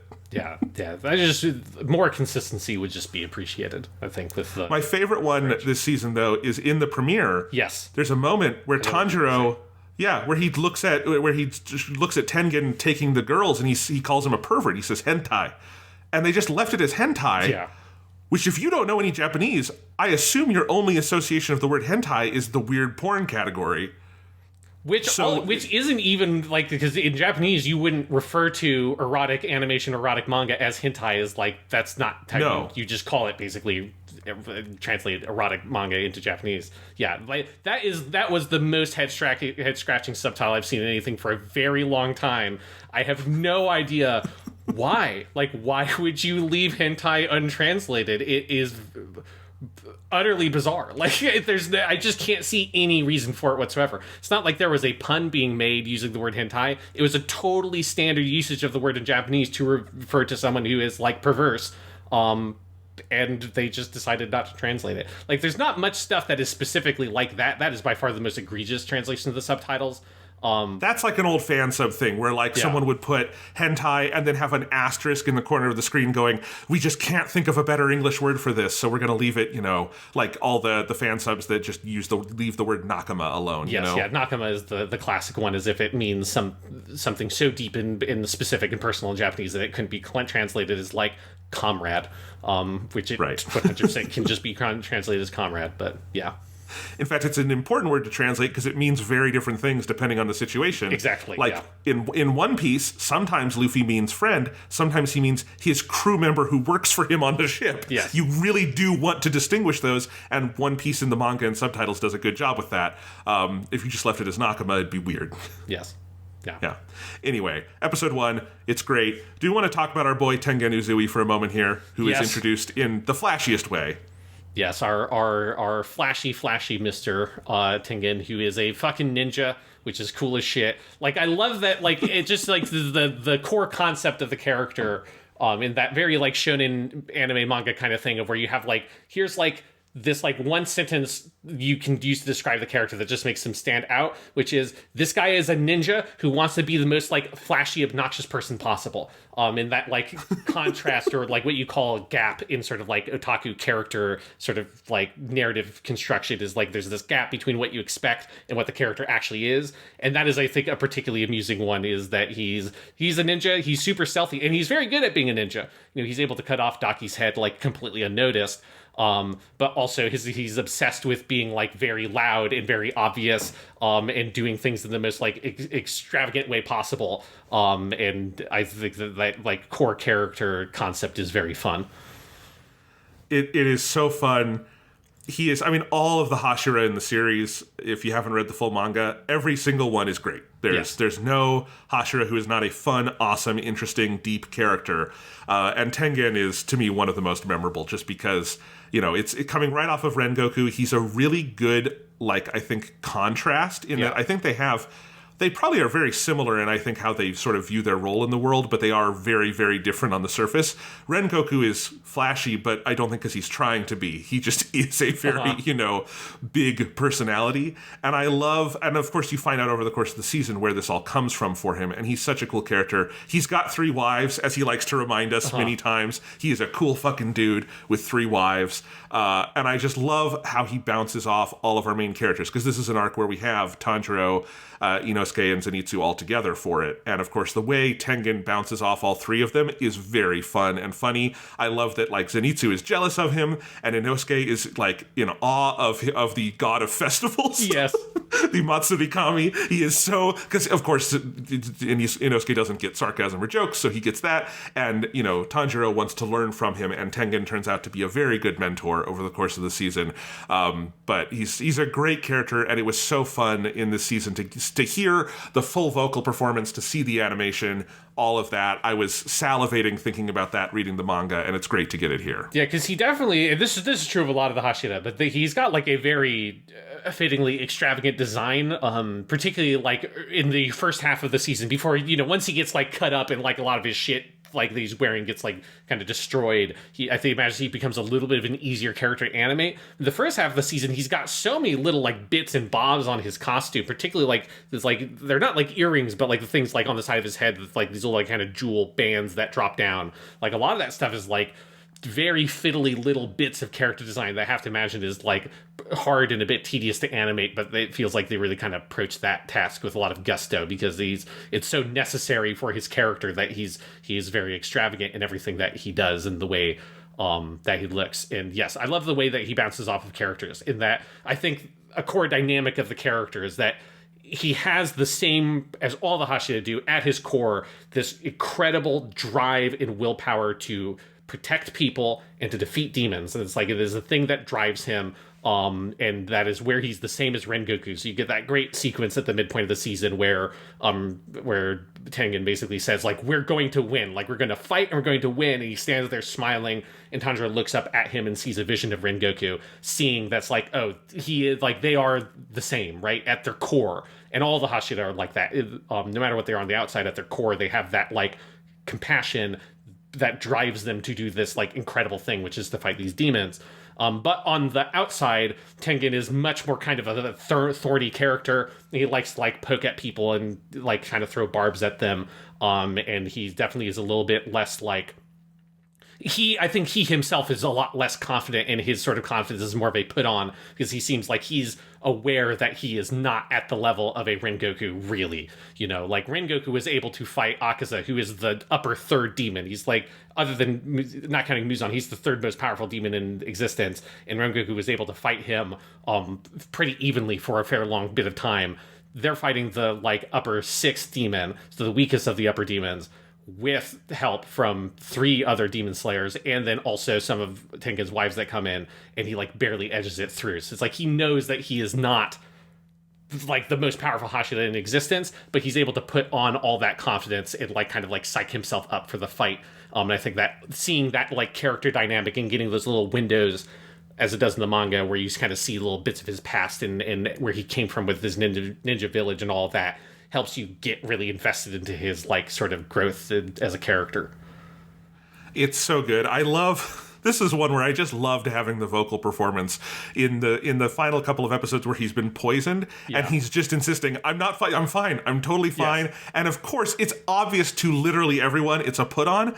But that being a put on, if anything, makes it cooler to everyone because it's like he's pushing through it anyway. And it is just, he's the most badass guy. I fucking love him. And yeah, even if he's not quite on Rengoku's level, when he's going toe to toe with Gyutaro in those final episodes, good God, that's some cool shit. Yeah. One of my favorite moves in the entire manga is when he almost beheads him with his big long, he's got the two knives that are connected by the chain, and he's holding the very tip of one of them, and the other one is going for Gyutaro's neck. That is one of my favorite moves in the entire fucking series. Yeah, I love that there's a lot of, like, thinking through how his, like, sort of combat strategies work. With him being, like, a ninja at his core, he's not a swordsman. So he doesn't approach things directly the way that, like, Rengoku does, or, like, Tanjiro and the other, like, swordsmen, like, really kind of are, like, point me in the direction I'll go and, like, do a bunch of cool moves and stuff, but it's a very direct thing. Whereas, Tengen is using more, like, subterfuge and stuff like that. And yes, I'm with you. That is my favorite thing. And that's, like, since that happens right at the beginning of his part of the fight, I think is the thing that sets you up for, like, this is the kind of guy that Tengen is he goes for one kind of attack, but really, like, he's, like, sneakily setting up this, like, surprising, like, extension of the attack by letting go of the weapon, grabbing onto the very end of it, and swinging it all the way around.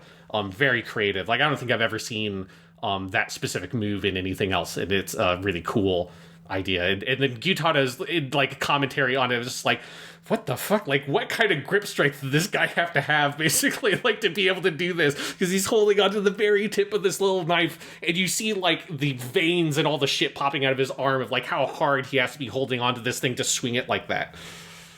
It's so good. It's so good. And I love, this is a theme throughout the rest of the series, is Tanjiro picking up things from the different hashira he learns from. So Tanjiro's move in the 11th or in the penultimate episode, when he throws all the stuff, but really he's throwing the throwing knife, star, the knife, so he can poison Gyutaro and then almost cuts his head off. This is one of the coolest. Just, I love that because that's totally he picked this up from Tengen and his wives, and it's cool as shit. I like Tanjiro being a ninja for a moment. Yes, yeah, it is definitely, as we see throughout the series, that Tanjiro's, like, growth is what he's taking from all these people he meets, kind of incorporating it into him, both in a fighting sense, but then also, like, in, like, a narrative and, like, sort of character sense as well. Two things I'd like you to tell us about, Sean. One is, can you explain in Japanese where the flashy and all of that stuff is for people who don't speak Japanese? And then I also wanted you to tell us about the voice actor for Tengen, because he's great. Yes, so the voice actor is Katsuyuki Konishi, who, as with all of the voice actors for the hashira, is just, like, a fucking great voice actor who's been a main character in, like, a million different shows. It's just because, like, I usually associate him, that he plays in a lot of, like, rom-coms and stuff like that. He's usually, like, a male friend character, like a best friend of, like, the main character or something, who is, like, a very much, like, a straight man kind of person who, like, he's very good at what in Japanese you call it tsukomi role, where it's like and you get that a lot with Tengen. Tengen has that as well, where he, like, really, like, kind of can shout and, like have these, like, very funny, like, kind of comic retorts. His most famous role is probably he's one of the main characters, Kamina, in Tengen Toppa Gurren Lagann, which is a funny, good little bit of stuff there. And then he's also trying to remember, there's another thing that he was in that he was really, really good at. I'm blanking on. He's a relatively small supporting character, but one I always really loved. He's a character named Hisagi in Bleach, who I forget who, he's, like, one of the lieutenants of one of the captains in Bleach, but it's, like, a character who's, like, not in it a huge amount, but he always made a really huge impression on me, and I think a lot of it is Konishi's performance. There's just so much, like, strength to his voice, and he really brings that to Kimetsu no Yaiba as well. So it's a thing where I haven't seen everything that this guy has done. It's not like when we get to Hanazawa Kana for next season, I'll talk about her for, like, 40 minutes, because I've seen, like, every big show she's been in, because I really love her performances and stuff. But everything this guy's been in, I fucking love. Yeah, I think you definitely hear the like romantic protagonist side of him here, because you really get the like just the charm of the character. Like, yeah, this guy has 3 wives, damn it, and they love him and they will die for him, and you understand why. And that is why you cast this guy, and he's fucking great. Yeah, in terms of the flashy side of him, the word he's using for that in Japanese is hare, so he's always saying like hare ni ikoze, like let's do this in like a flashy or like showy, like loud, extravagant kind of way. And it's one of those things where I think this is always true of any anime thing, of where when a character has a verbal quirk like that in Japanese, it always like sounds much more natural. And I think it's one of those things that's hard to translate because it sounds a little bit awkward in English for a character to use the same word over and over and over again. But it's just like, it's his, what you call in Japanese, his kuchikuse, like his sort of like his verbal habit, or his like a kind of a vocal tick that he's always talking about, like, let's do this in a loud, flashy, extravagant kind of fashion. And it is definitely something that is fun about the character. Yeah, no, I just thought it would be fun to get a little Japanese lesson there for us all. That is one where, thank God they actually at least used the word, though, because I know there's no perfect way to do it, but I'm glad they actually just used the word flashy in the subtitles and didn't leave it as hare or something fucking stupid like that. Anyway, which would have been great if you just knew the word, but if you were trying to actually read subtitles, would have been a problem.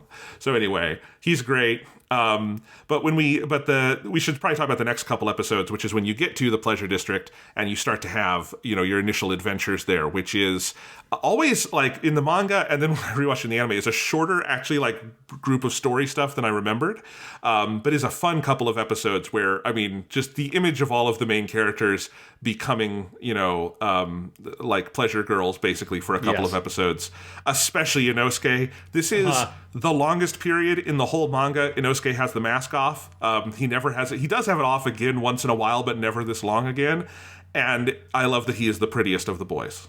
Yes, like all of the jokes around that I find very funny. That Inosuke, like the like sort of madam of the establishment or whatever, finds him like with all the ridiculous makeup that's been put on him, and it's like, oh, I know this, like this is a a diamond in the rough. Basically, I found like if we like take all this fucking shit off, look how gorgeous this girl is. And all of that shit I find incredibly funny. But I think I equally love that Zenitsu is so upset over that he's the last one to be chosen, and the fact that he's just like is a master like shamisen player or whatever. And he can master every instrument because he's got like the really good ears, and he's just like furiously rocking out on the shamisen, being like, "I'm gonna fuck that dude up. Like I'm gonna show him by becoming the best prostitute in all of Yoshiwara. God damn it!" It's like that scene I thought was incredibly funny. Well, because that's that second episode, which is basically where Tengen is taking them around the Pleasure District and telling them about the mission and then trying to get them all sold off. And they have the fun graphics on screen of like, the first one to be sold, the second one to be sold, and then it's Zenitsu, rejected. And then Zenitsu playing the samisen. It's fucking great. I also think it's kind of funny that this is airing while we still have the Wano district of One Piece going on, because the Wano arc of One Piece plays with all of the same imagery. There's a pleasure district. You have like Robin infiltrates in one of those areas. You have the samisen. For the anime adaptation, they did a great job with this, where the samisen becomes like a central part of the score of that part of the anime, because it's there in the manga as well. And it is kind of funny to compare the two. Demon Slayer spends much, much less time on it. Wano has been going on for over 3 years in the manga. And this is 30 chapters and 11 episodes. We're over 100 episodes of Wano in the anime, I think, at this point. But anyway, and that part of Wano isn't the whole thing, but the first like 30 to 50 episodes have a lot to do with that. And it's kind of fun to make the comparison, because it's these two very different shonen anime kind of playing with the same cultural signifiers. So I think it's a fun little comparison. Yeah, like on that note of like other anime that do this kind of thing, one thing that like I have to always remind myself that this is the Yukakuhin or the Pleasure District arc, because I desperately want to call it Yoshiwara in Flames, because that's a really good arc from Gintama that is also about them going to what is like a historical pleasure district, or I guess you could call it like red light district, in Edo, / I guess at this point it would be Tokyo. that it was real. Like it was a real place. And in Gintama, there's an arc that's set in there, and the whole city is on fire and destroyed at the end. So I always want to call this Yoshiwara in flames, because the exact same thing happens in this arc, where the whole town is destroyed, is completely on fire.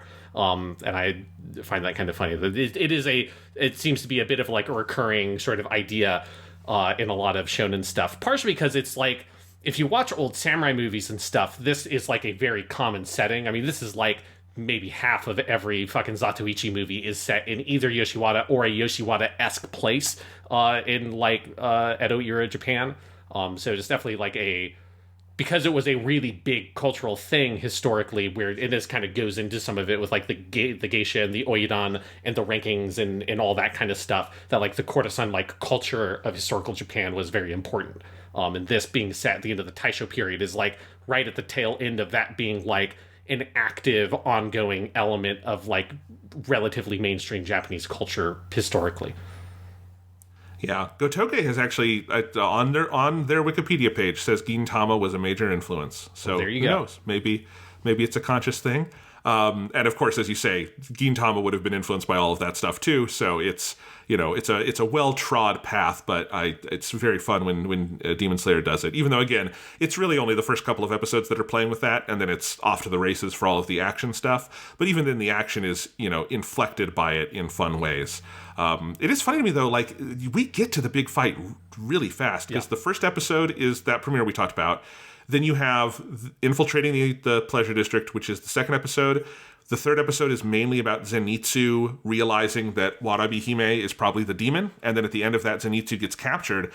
And then the last 8 are basically the big action sequence, because the next one is the episode tonight, Konya, where it's all kind of preparing for the final battle. And it ends with Tanjiro starting the fight with Daki. And from there on, I mean, that's the whole season. Yeah, and I think like really, and for me, the episode Layered Memories is where it like really sort of goes into high gear, because that's the one where Tanjiro does this sort of like failed transformation and stuff like that. But yes, yeah, it's a pretty quick setup to a very big multi-phase action sequence, but it does do a lot of, I think, very important work of just setting up, both of giving you some like nice sort of like comic relief at the beginning of the season, because it's just nice, because it's a very funny show. Being able to have some of that humor and just see the characters bounce off of each other is very fun.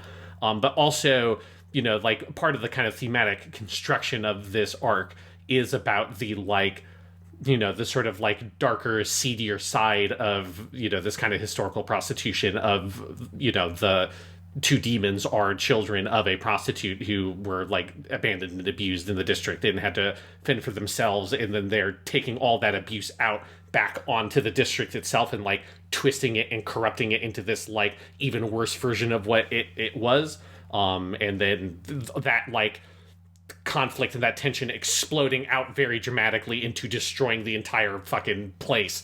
It's a very like just like looking at the way that the district itself is used as a setting is, I think, very satisfying from a storytelling point, because it's taking all these like sort of subliminal, more like subtextual, subconscious things that are underneath the surface, and then ripping all of those out until everything is on fire and the place visually is like the things that for Daki and Gyutaro it always was in their life when they grew up, and like all those things are the things they're ripping out and bringing it up to the surface.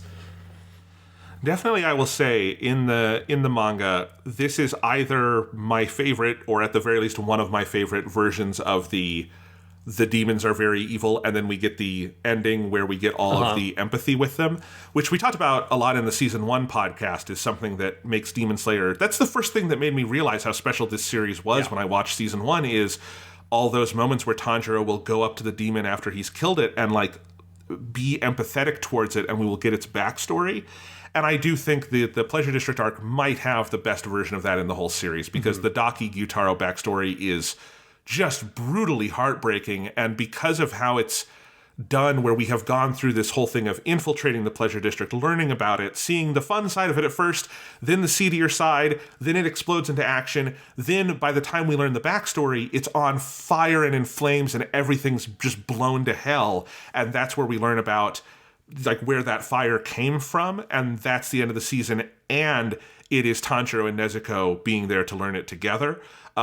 there might not be a better version of that in this whole series, which is saying something. Yeah, it's definitely, it's one of those things where it's just got a very nice, clean kind of bottle structure to the story here that I really like, that it's so much like the setting of the Pleasure District itself is such a fundamental part of the story that they're telling in this really interesting way. And I think like the way that it connects to actual like history and culture and stuff like that lends it this like very different flavor. Like it just feels very distinct compared to the other Kimetsu Yaiba arcs that are more like, you know, in their own kind of world, right? Because we get the Village Swordsmith arc next, which is awesome, but it doesn't quite have this like, oh, it's set in a real place and it's about like real culture. It's this weird sort of like hidden mountain village where they make all the swords. And then after that, it's just like weird fucking crazy demon land basically for the whole giant last arc.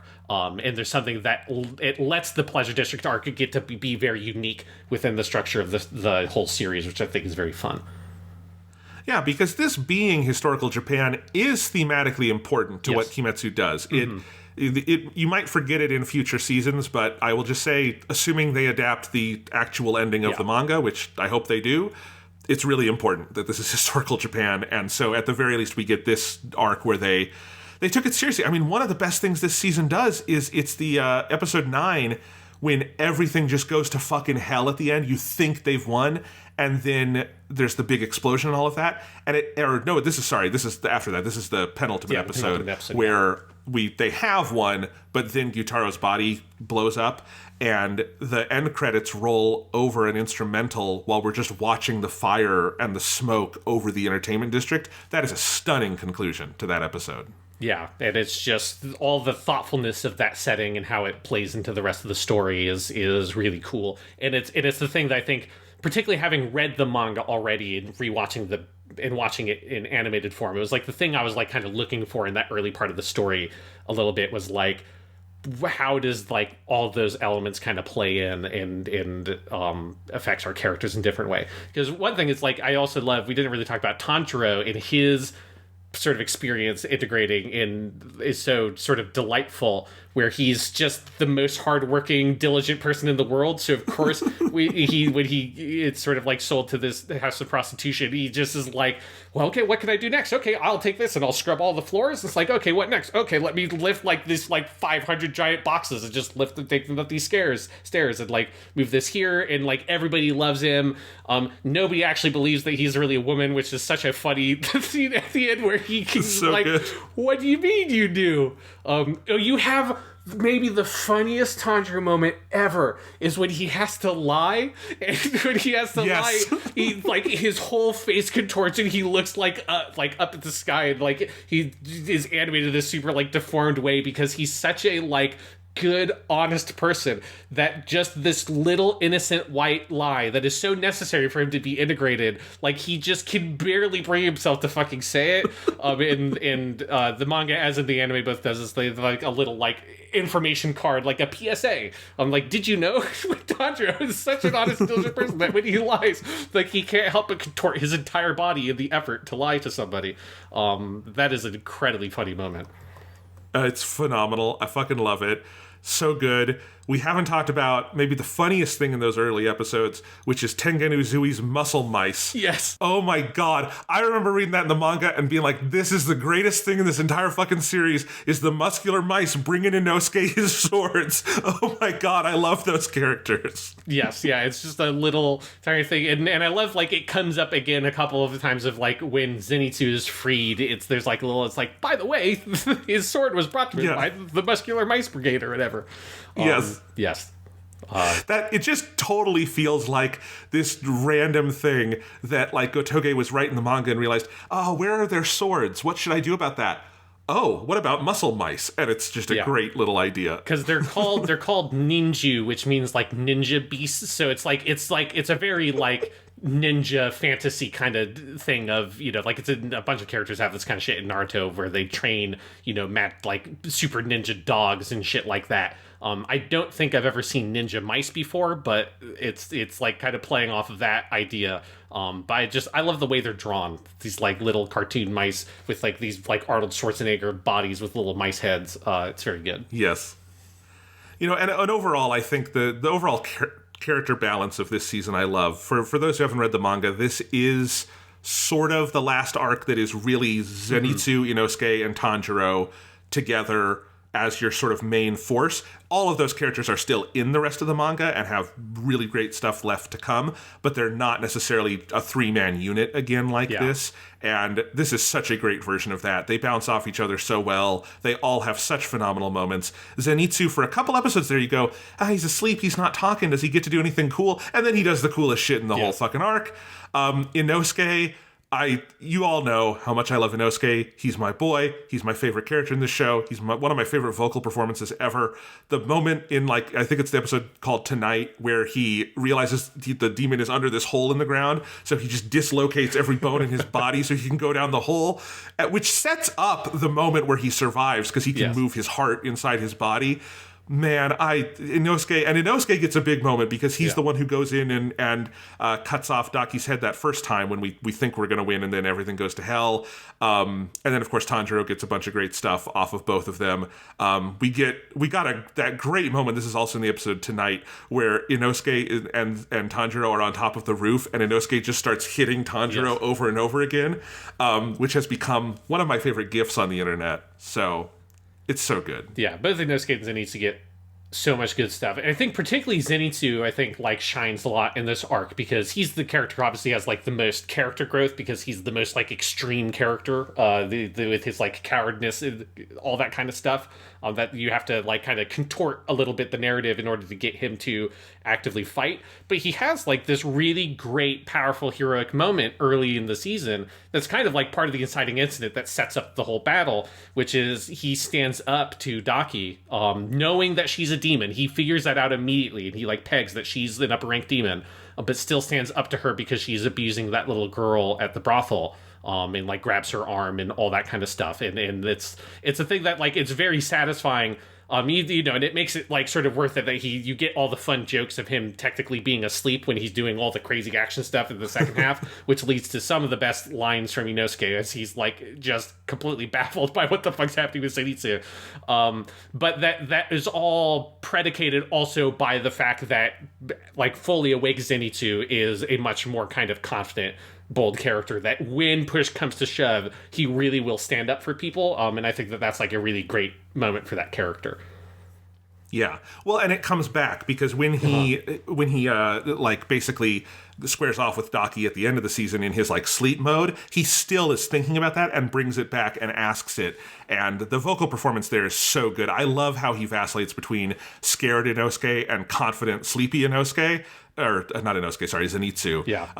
It's so fucking fun. Yeah, this is Shimano Hiro, the voice actor for Zenitsu. I imagine must have been very satisfied that the majority of his dialogue this season was not him screaming at the absolute top of his lungs, because I can only imagine that must be a very stressful role as a professional voice actor, because you're God, if I fucking push it too far, I'm going to completely throw my fucking voice out. I can't do any other work for weeks. And this time, he does get some of those. You still get your big over the top Zenitsu comedy, but you also get a lot more very cool, calm, confident Zenitsu. And Shimano Hiro is so good at playing both sort of extremes of that character. Yeah, man. Yeah, and Inosuke, just good stuff all over the place. Tanjiro and Nezuko. I mean, do we need to talk about Nezuko's demon transformation? Because it is so... I remember vividly that being put a pin in this in the manga. I cannot wait to see this in the anime. You know? Because this is where, between Mugen Train and this now, it's very satisfying to see, Kito Akari, the voice actors for Nezuko, get to, play more for the character, right? Because for most of season 1, it's very good because it's very adorable, but it's mostly her going and making cute Nezuko noises. She gets some juicy stuff in the first episode and stuff, but this is where she gets to play huge ranges of the character. She gets to play full dialogue in dream sequences and flashbacks and stuff like that, and then in the transformation, she really sells all of that so well of the way that Nezuko slowly loses herself and starts becoming sadistic. It's a incredible sequence, and just the whole design, the way that Nezuko, she transforms physically into an adult to be at the peak of her physical performance, which I think symbolically visually contrasts so well with the pleasure district and all the stuff that's going on with the sexual exploitation of women and all that in Daki. And there's just like some very like vibrant, I think, like imagery that can be had with the way that Nezuko like has to shift and change her body in order to transform and fight and kind of match what the demons are doing. All of that I just think is very compelling on just like a core kind of thematic and symbolic way. Absolutely. And I love that kind of like vine pattern that comes up over her is very striking and haunting. And that fight is just one of the best animated things in the season. You really feel the impact of like, she is tearing Daki apart. Like, she could win this fight. The problem is what Tanjiro doesn't want is for her to go full demon and never be able to come back from it, right? And so there's this really heavy tension where like, she might be their best weapon, but they do not want to use her. And of course, the episode that follows that, where Tanjiro has his like sword hilt or cover in her mouth and is like holding her back and trying to get her to come back, is phenomenal, leading to that great sequence where he starts doing the lullaby, and then we get the full flashback and we get a full song version of it. Just, yeah, it's a stunning sequence. Yeah, and then in like Nezuko crying and slowly turning into a baby, and like all the pent up emotion that comes out, and that is, yeah, such a powerful scene. Like that's like, you know, as spectacular as the rest of the season goes, like I think like maybe that those two middle episodes might actually be my favorite, Layered Memories and Transformation, where there's something there where I think it's some of the most interesting stuff that Kimetsu no Yaiba does, playing with like archetypes and tropes in shonen stuff, which is like the transformation, the like, you know, the archetypal Super Saiyan transformation that is ubiquitous across the entire genre. Everything has something that is Super Saiyan-esque. Obviously, like, even Super Saiyan itself isn't the first version of that. There's stuff that predates Dragon Ball that did those kinds of transformations. And I think there's something about, with Kimetsu no Yaiba, it's always really important to remember that as extreme as the things that a lot of the human characters do, they are fundamentally human. That, like, within the diegesis of the project, like, they're not shooting light fire out of their sword. They're not actually emitting lightning. You know, again, Tanjiro is not wet at the end of every single fight because he's not actually shooting water out of his sword, as amusing as it would be if, like, every single time he had to get a fucking towel and dry off because he uses his fucking flowing water move or whatever. Those are every time he finishes a fight, Nezuko opens the box and hands him a towel. Yes. That's her job. Yeah, this is like at the end of every fight, it's just you got a 2-minute sequence of Tanjiro wiping down with a towel. But all the visualizations of the techniques are done to like graphically express the extraordinary nature of what their like human swordsmanship and their like the perfection of their body they've achieved by mastering these breathing techniques that just enhance their natural physical abilities. It's just a graphic way to draw all that, because obviously in the real world there's no way to do magic like super sword stuff, so you do sort of visualize it in this way. But it's important to understand that fundamentally Tanjiro is a dude. He's not a magic warrior. He's not a space alien. He's not a demon boy. He's none of those things. He is a very hard-working, highly trained, diligent young man who is like has an incredible amount of willpower, which is like the thing that all the demons have, or all the demon slayers have. It's this incredible willpower that is driving them to do these things and fight through extraordinary pain and fight through this like impossibly hard training. But so what all that means is that when the time comes for Tanjiro to try to do his shonen protagonist transformation trope, he can't actually do it properly. There is a transformation that they sort of tease at the end, but the nature of that transformation is very different. It's not a Super Saiyan type thing. It's something that we'll talk about when eventually further arcs get developed, but the nature of the mark that on his head that's connected to sun breathing is not really a transformation in a typical sense for a shonen protagonist or a shonen sort of series. So his sort of failed transformation of where he gets so angry at Daki for destroying this district, killing all these people, and just seeming not to care about it is what he does is he stops breathing. And I think that that's such an interesting idea, that really what he's experiencing is, like, my interpretation of it is that he's just experiencing an incredible rush of adrenaline because he's asphyxiating himself, right? It's the same phenomena that some people, you know, autoerotic asphyxiation for a very different sense, is built on the same premise that if you asphyxiate yourself, your body kicks into overdrive, trying desperately to get you to survive, so it shoots you full of adrenaline. So when he does the thing, the classic shonen protagonist thing of where the attack is coming at him, and he's like, oh, before I couldn't see this at all, but now it looks like it's moving in slow motion, that's because he's experiencing such an adrenaline high that, as in real life, when you're experiencing an adrenaline high, time does perceive it to be moving slower than it actually is, increasing your reaction speed and stuff. But of course, that's not like a sustainable thing. That's not a thing that a human can do. You can't just sort of like starve yourself of oxygen to boost your adrenaline to try to get you to do extraordinary things, because it's just going to kill you. So he has that flash of his sister, one of his younger sisters from beyond the grave, begging for him to breathe, and he's not able to execute at the very end. I think is such a compelling subversion of that kind of trope where anger for Tanjiro is not a weapon that he can wield, because it's not a thing that for people, it doesn't just make you magically stronger. It doesn't just make you magically better. You can't just get angry and suddenly be a more powerful warrior. But if you're a demon, you can, because demons are magical. Demons are supernatural. So for Nezuko, her emotions and her feelings and those things, that like internal reality for her, does affect very directly the nature of the abilities she's able to express on the world. And she's the one who's actually able to go through like the magic Super Saiyan type transformation, but with the nature of the world of Kimetsu Yaiba with horrible consequences.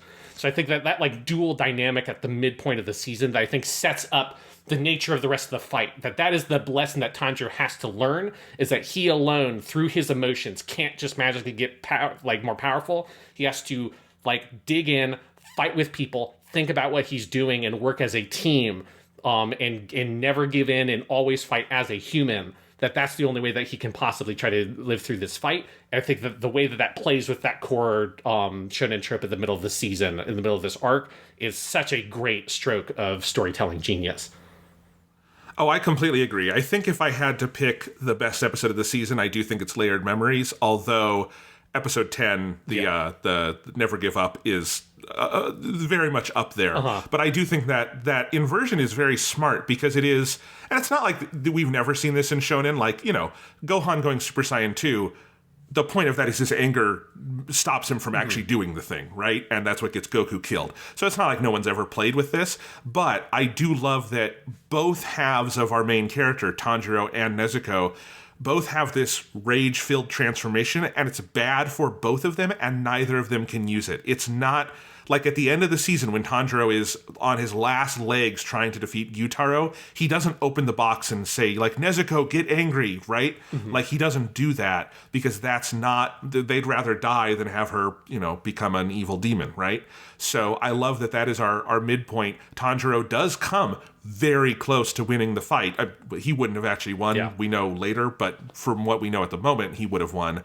And Nezuko also comes very close, but the rage is the wrong lever for this in both ways. And what ultimately allows them to win is pure teamwork. I love that is the end of the season, is it takes everybody. Some of them have holes in their chest, some of them are missing limbs and eyes, and Tanjiro has a fucking sickle through his throat, but all of them working together, that's what allows them to do it. Nobody does it alone. And again, I don't think this is a spoiler, but that is true for the rest of Kimetsu. Yeah. Nobody wins a one-on-one fight in the rest of this series. Yeah, because that's like the lesson that's learned from Mugen Train, right? Is that it's just not possible. There is absolutely no way, no matter how powerful that human is, that one human could defeat those upper rank demons. There's only one human in all of history. You get a little flashback in Layered Memories where you see the first swordsman, and he's like this legendary figure that made the sun breathing technique, and we'll learn more about him in future seasons. But he's the only person, and he's this legendary King Arthur-esque historical figure. No real living human being could possibly defeat an upper rank demon on their own. It's just not possible. It's all about the team. It's about coming together and working together. And that dynamic. There's such a commitment to that theme, which, as you say, it's not the first time we've ever seen this idea. It's very common in shonen, but I feel like it's one of those things that's like, it's a very common idea that shonen stuff pays lip service to, but very rarely actually has real follow through on, because it is usually you're so wrapped up in the like excitement of the anger induced transformation that when you try to undercut it a little bit, it never really kind of pulls all the way through. Whereas I think in Kimetsu no Yaiba, like the follow through on it is so important. It's so important that this transformation fails at the beginning of the fight. It's not that like, you know, because with Gohan, yeah, the Super Saiyan 2 anger stuff is still part of the story, but it's still so cool, and he's Super Saiyan 2 for the whole fight, and you're like playing a Super Saiyan 2 Gohan in all the video games and like losing your mind about how rad it is. Whereas, you know, there's no, autoerotic asphyxiation mode for Tanjiro in fucking Hinokami Chronicles 2. Or there probably won't be. If there is, I hope that is what they named that character. But Sean, a couple of things. Yeah. One, fuck you for making me imagine the fan art of Tanjiro autoerotically asphyxiating himself. Oh God. If someone wants to draw that and tweet it at Sean, it's what he deserves. He's brought this into the world. We need to have that now. Second, it's also the teamwork side of it, right? So, because I think teamwork is another thing. Look, there is no more ubiquitous term in shonen anime than friendship, right? Yeah. Friendship is the bonds of true strength or something, whatever the Persona 4 animation line is. But I think Kimetsu does it uniquely well, as it does a lot of these things, because, there is always a temptation that I think most mangaka and most anime give into, which is that your protagonist is the coolest one and needs to win in the end. Dragon Ball made a whole lot of attempts to like move beyond Goku and never actually did it, right? It's very rare that you actually have. It's one of the reasons I really like the universe survival arc in Super. It actually is an ending where Goku teams up to win, Yeah. But like, One Piece usually does default to Luffy winning at the end, even when it does very cool team stuff in the middle of arcs frequently. This happened in Wano, where the fight with the current big bad Kaido started as all of the worst generation characters fighting together, and it's probably my favorite fight in all of One Piece, and it is ending right now with Luffy and Kaido one-on-one. Now, there was a team that went and fought Big Mom, and that was cool too. But usually you get to that like one-on-one thing, and that's never, like, Gotouge is always very good about resisting this is not going to end with Tanjiro being the ultimate hero. Tanjiro's heroics are the trusting in other people, and that is part of his arc this season, is because Nezuko has that great line where it's like, you're always saying you're sorry, right? You're always saying, go men, go men, go men, and, you need to stop it. It's not all on you, and it's not all your fault, and it's not all your job to fix, and that is ultimately what leads them to win in the end. Yeah, that so much of this arc is about Tanjiro having to let go of, like, the ego that he does have as this, like, big brother, that he feels like the weight of responsibility he feels is such a double-edged sword that on the one end, it's like the thing that drives him to do the things that he does, which are extraordinary. But at a certain point, he needs to learn to let it go because it's not about him, right? It's about this whole team. And if he made it less about himself, maybe there was a version of that Mugen Train fight where he maybe could have, like, survived long enough or like avoided that hit that he got from the train conductor or whatever, if he was thinking more about the bigger picture and working as a team and less focused so much on like, I gotta master the Hinokami Kagura, I gotta do this, it's about me like executing my like shonen protagonist thing, and he's got to let go of that ego. That's what he does in this arc, and it's like it is satisfying. They do give him the last sword stroke that does cut off Gyutaro's head, but it's entirely because Tengen completely sets it up, right? Like Tengen creates the opening. It's like, teamwork makes the dream work, right? It's like basketball. You got to get the whole team has to work together to open up the court enough that you can go in for your sick dunk. Tanjiro gets the sick dunk, but he's only able to do it because there was like a lot of good plays and some good picks and like a good pass from Tengen that lets you get that fucking last cut in. And it's just very satisfying to see that be a thing that like a shonen series that is so good like really fully commit to, because yes, it is the like great curse of shonen stuff is that it just can't avoid the temptation of having the sick one-on-one showdown at the end, and everybody loves the sick one-on-one showdown, but sometimes in a narrative sense it's just not the right choice. And the Kimetsu no Yaiba shows that like you can make the action fucking as amazing as anything and still avoid the need to have the one-on-one cowboy, duel kind of thing at the end of your arc. I like the sick dunk metaphor because most sick dunks do not end with the basketball player having a sickle through their mouth. Yes. That is, honestly, Sean, I remember reading that in the manga and going, I don't know if they can get that on television. Do you know what I mean? Like, anime is pretty open with what they can do, but like Demon Slayer is not a like adult anime midnight show. It's, you know, it's got commercials and all of that stuff. And this season is every bit as bloody as the manga, which leads me to believe they won't be cutting stuff in future seasons, which get really gnarly if you've read the manga. Future stuff definitely reminds you that, like, oh, right, this was originally conceptualized as a horror manga. Like, holy shit, that's, like, clearly a lot of Gotouge's influences. Yeah. Like, that is, like, the one place that I think, like, the manga is clearly, like, a more visceral version of is that sickle thing. There's something about the manga panel. I think it's just that, like, you just like have to sit with that fucking image and stare at it. You don't get to like have it passively move on. There's something so about like like seeing it stick all the way through, and you just see the little like tip of it come out, and Tanjiro has to like move his tongue to keep his tongue from getting impaled. Like, that's just such a like brutally realistic kind of injury where you feel like you can just like, you can feel it in your own jaw as soon as you see that happen. It's just like, it's very gross. And yeah, like that is a moment that, particularly when I read in the manga, like really stood out to me as like, oh my god, this is fucking graphic. This doesn't happen in Dragon Ball. You know, in Dragon Ball you might get impaled through the chest. You know, that happens to a couple people, but this is like a very specific kind of injury that is more like in the kind of Saw world of how like particular it is in the way that it's like mutilating a person. Generally, I think those things feel gnarlier in any manga because I actually think bloody stuff in black and white is much more haunting. At the moment you move it to color, it never feels quite as visceral. I will still say, though, that is definitely a moment last night. I had forgotten that happens, and when it happened, I yelled, fuck, at the TV very loud. Oh, it's still gnarly in the anime. It's just not quite as gnarly as the manga version. Yeah. No, oh my god, it's so good. That entire episode 10, Never Give Up, I mean... there's so much stuff going on in that episode that I couldn't believe I was seeing in terms of the animation, and the overall push towards the final beheading is so it feels like when you beat a boss in Dark Souls, to go back to our Elden Ring discussion, and you have that like exhale that like lasts 20 seconds. It's like that for a whole episode, and it's amazing. I also feel like we need to give a shout out to the music here. The score this season, because now you've got all of the themes and music from season 1.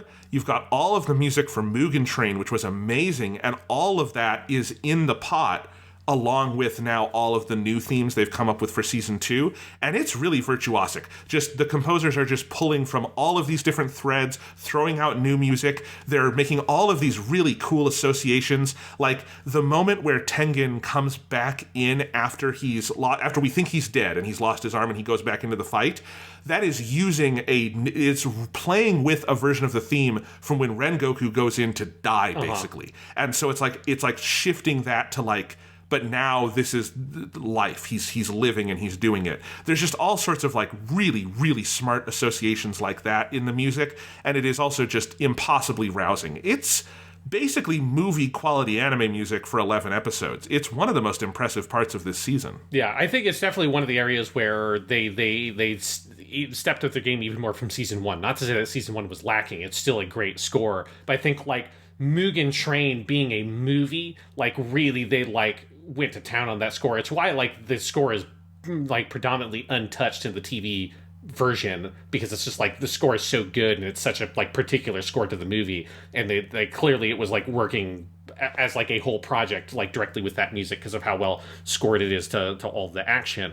And it feels like this is not quite the same thing, because obviously it would have to be such a ridiculous volume of music for it to be unique music for the whole season. But it is a lot of really great new music, a lot of great, as you say, reworking of themes. Particularly, I also noted that Tengen moment, because that's my favorite line delivery that character has, where he says, "Kachi ni ikuzo," where it's like, we're going in for the win. And he's jumping in, and you're like, and it's this one moment where you're like, oh my God, like you see the light, and that Rengoku theme starts playing. You're like, holy shit, like we can maybe actually do this, even as ridiculous as it is, like the fact that Tengen is back, like hope has been rekindled.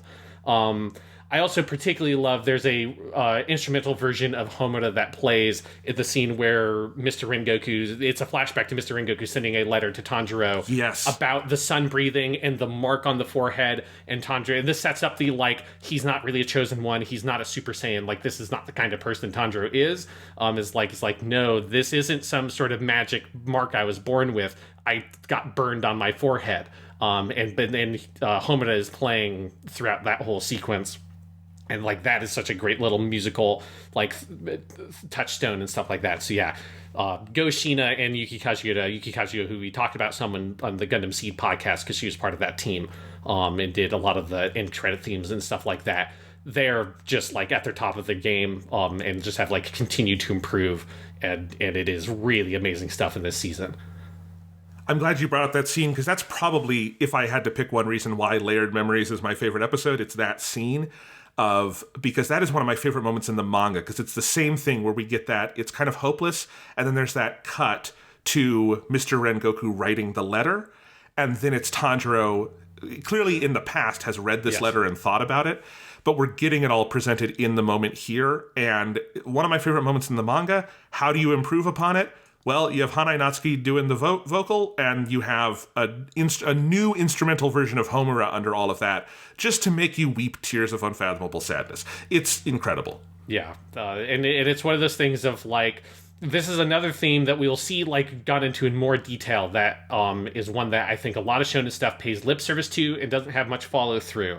Naruto is probably the most notable offender in this one, which is the Chosen One, of trying to avoid the Chosen One narrative stuff, and then if you go on long enough, you just eventually everyone stumbles into the Chosen One narrative, and Tanjiro is, like, definitively not a Chosen One. And anytime there's, like, a thing where it gestures towards it, it's always to, like, sort of play with or subvert that trope in some way.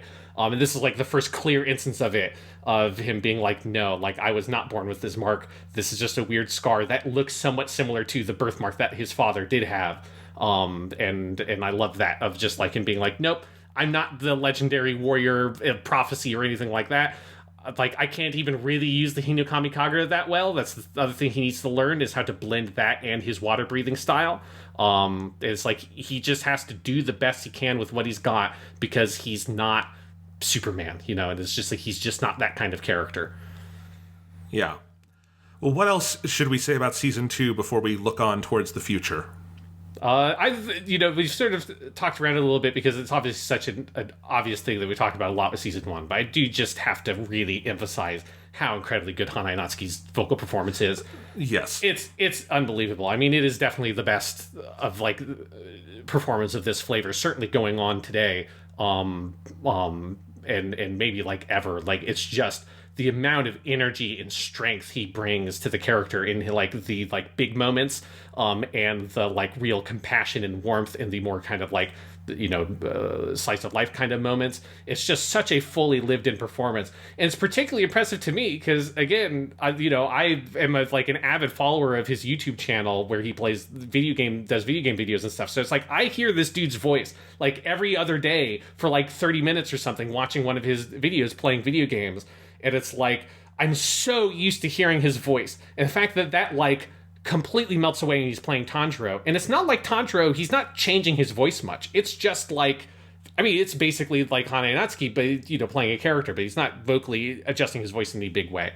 And I just get so lost and like melted into his performance, and I just believe it so fully that it was the thing that when I was reading the manga, most of the moments I was most excited to be recreated in the anime was because I wanted to hear how Hanai Natsuki would deliver the lines. And there's one in this, which is the setup to the like, big failed transformation sequence where he goes and he grabs Daki by the obi, stopping her in her tracks, and he like has this speech that reminds her of the first swordsman, and he has this line where he says like, I won't forgive this kind of tyranny, and the line in Japanese is like, sono obo wa ore ga yurusanai, and the way he delivers that line with so much like grit and intensity in a way you've never heard Tanjiro speak before, like that was the one I was like, oh my god, I couldn't have in my wildest dreams imagined how good this line reading was going to be.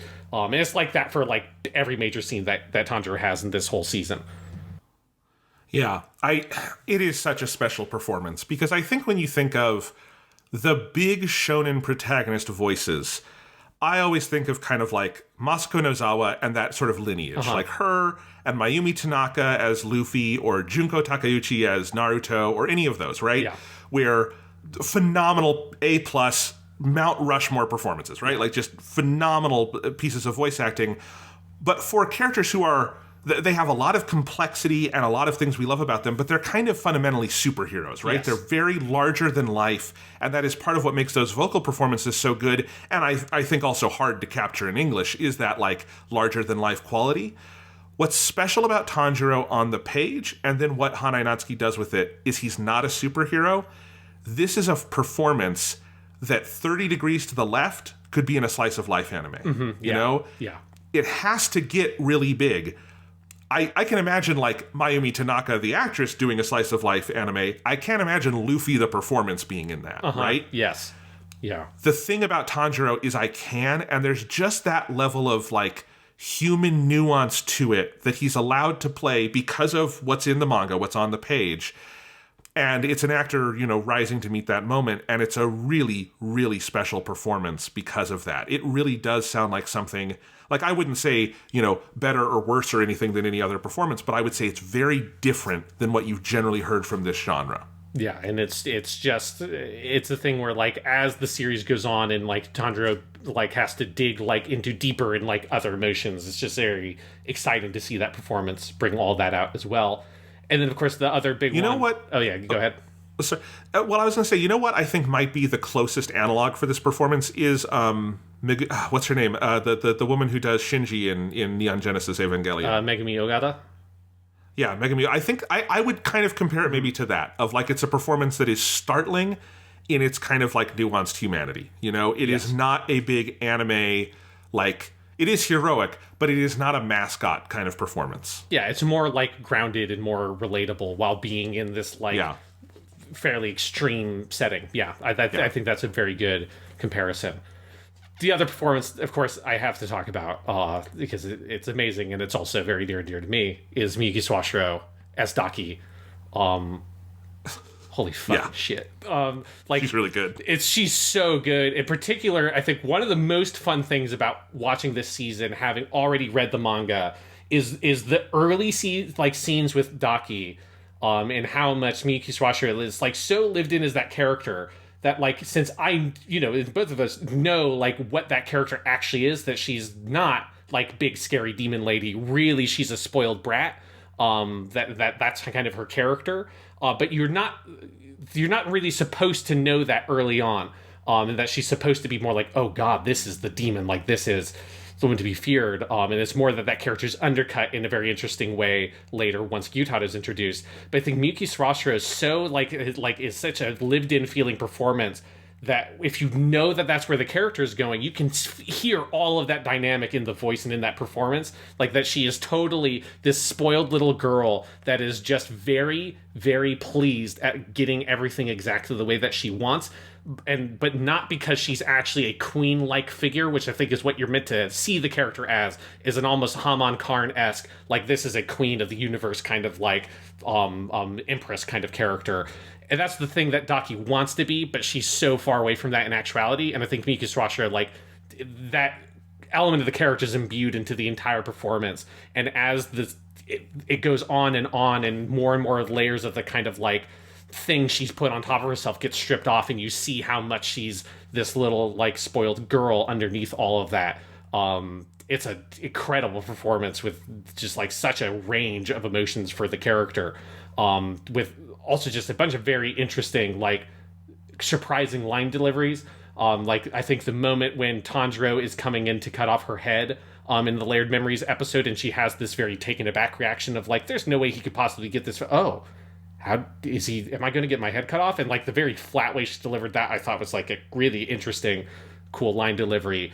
And I think the most interesting like effort, or which is like a like scream or like grunt kind of noise I've ever heard in a vocal performance, is when fucking Nezuko steps like through her stomach, right, in that fight, and the noise that Miki Swasho makes is just like this like guttural, like almost like she's going to vomit. I mean, it sounds like her fucking stomach got stomped through, and then this like wince of like shock and surprise. It's such a like, it's like a 1 second long little sound clip, but there's like so much packed into it. It's one of those of like, it's such a just like scrumptious performance. I think you feel her having so much fun and bringing so much to this like really cool character. That, you know, as a massive fan of her work, like this is a great performance from her. Well, between this and all of we've talked about with her on Genshin Impact recently, she's very clearly in a phase of her career where people are casting her against the grain to do interesting things with her sort of persona. Yes. You know, like Genshin very clearly plays with different sides of the kinds of characters she does well, and this is very much it's kind of like the character, the sort of like prototypical Miyuki Swasho performance gets torn down over the course of the season, right? Yes. And that's what's so surprising when she's doing stuff near the back half. And of course, the final lines the character has when she's like screaming at her brother as she's dying just hit you in the gut, right? Mm-hmm. Because of how far you've seen sort of that collapse. It's really cool stuff. Yeah, it's just it was a character that as soon as I saw it in the manga, I'm like, they have got to cast Miyuki Swasho as this character. It's like just immediately you can feel it so much.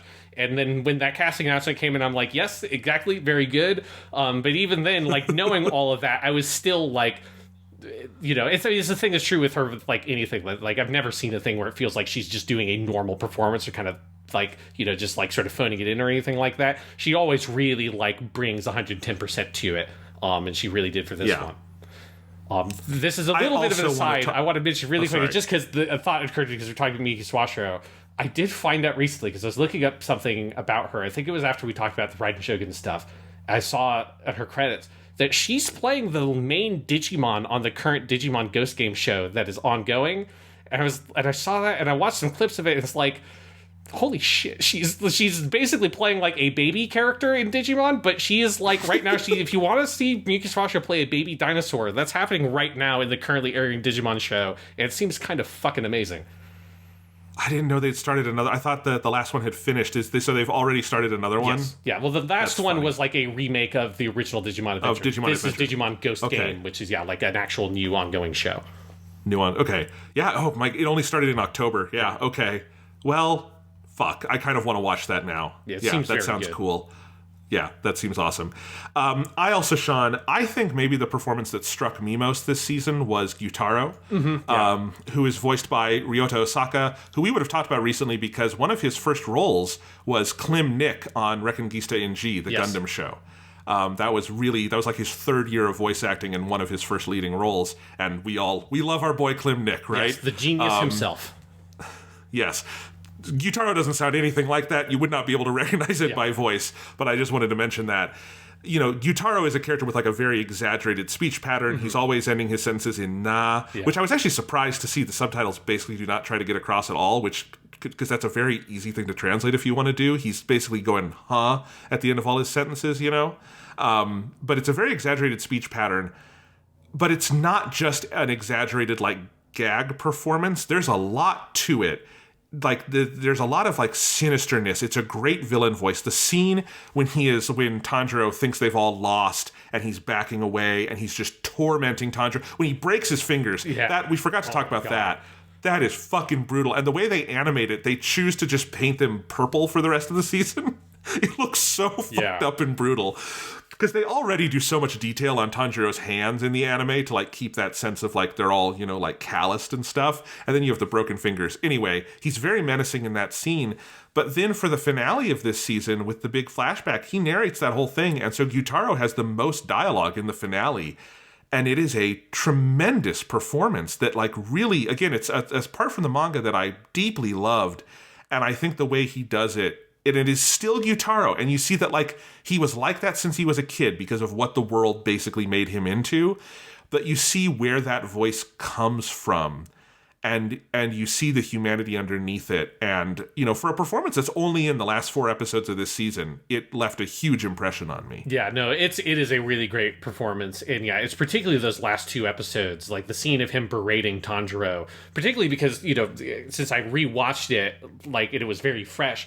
Like a lot of the dialogue that he uses to break Tanjiro is like word for word the things that in the flashbacks the other kids are like yelling at him, the same kinds of insults and stuff like that. So it's like very directly it is Gyutaro saying those things to himself through Tanjiro, right? Because there's the mirror of that the anime and manga makes like very like explicitly clear that there's a mirror here between the 2 brother-sister pairs of Gyutaro and Daki and then Tanjiro and Nezuko, and that Gyutaro is like a darker version of Tanjiro that comes from a worse place in his life, that lost his sister also in like a very tragic way, but couldn't escape from that tragedy and then like leaned into it and became a demon also, and that it's a like one step off his path, I think is how Tanjiro refers to it, one misstep at any point in his life and he could have been like Gyutaro.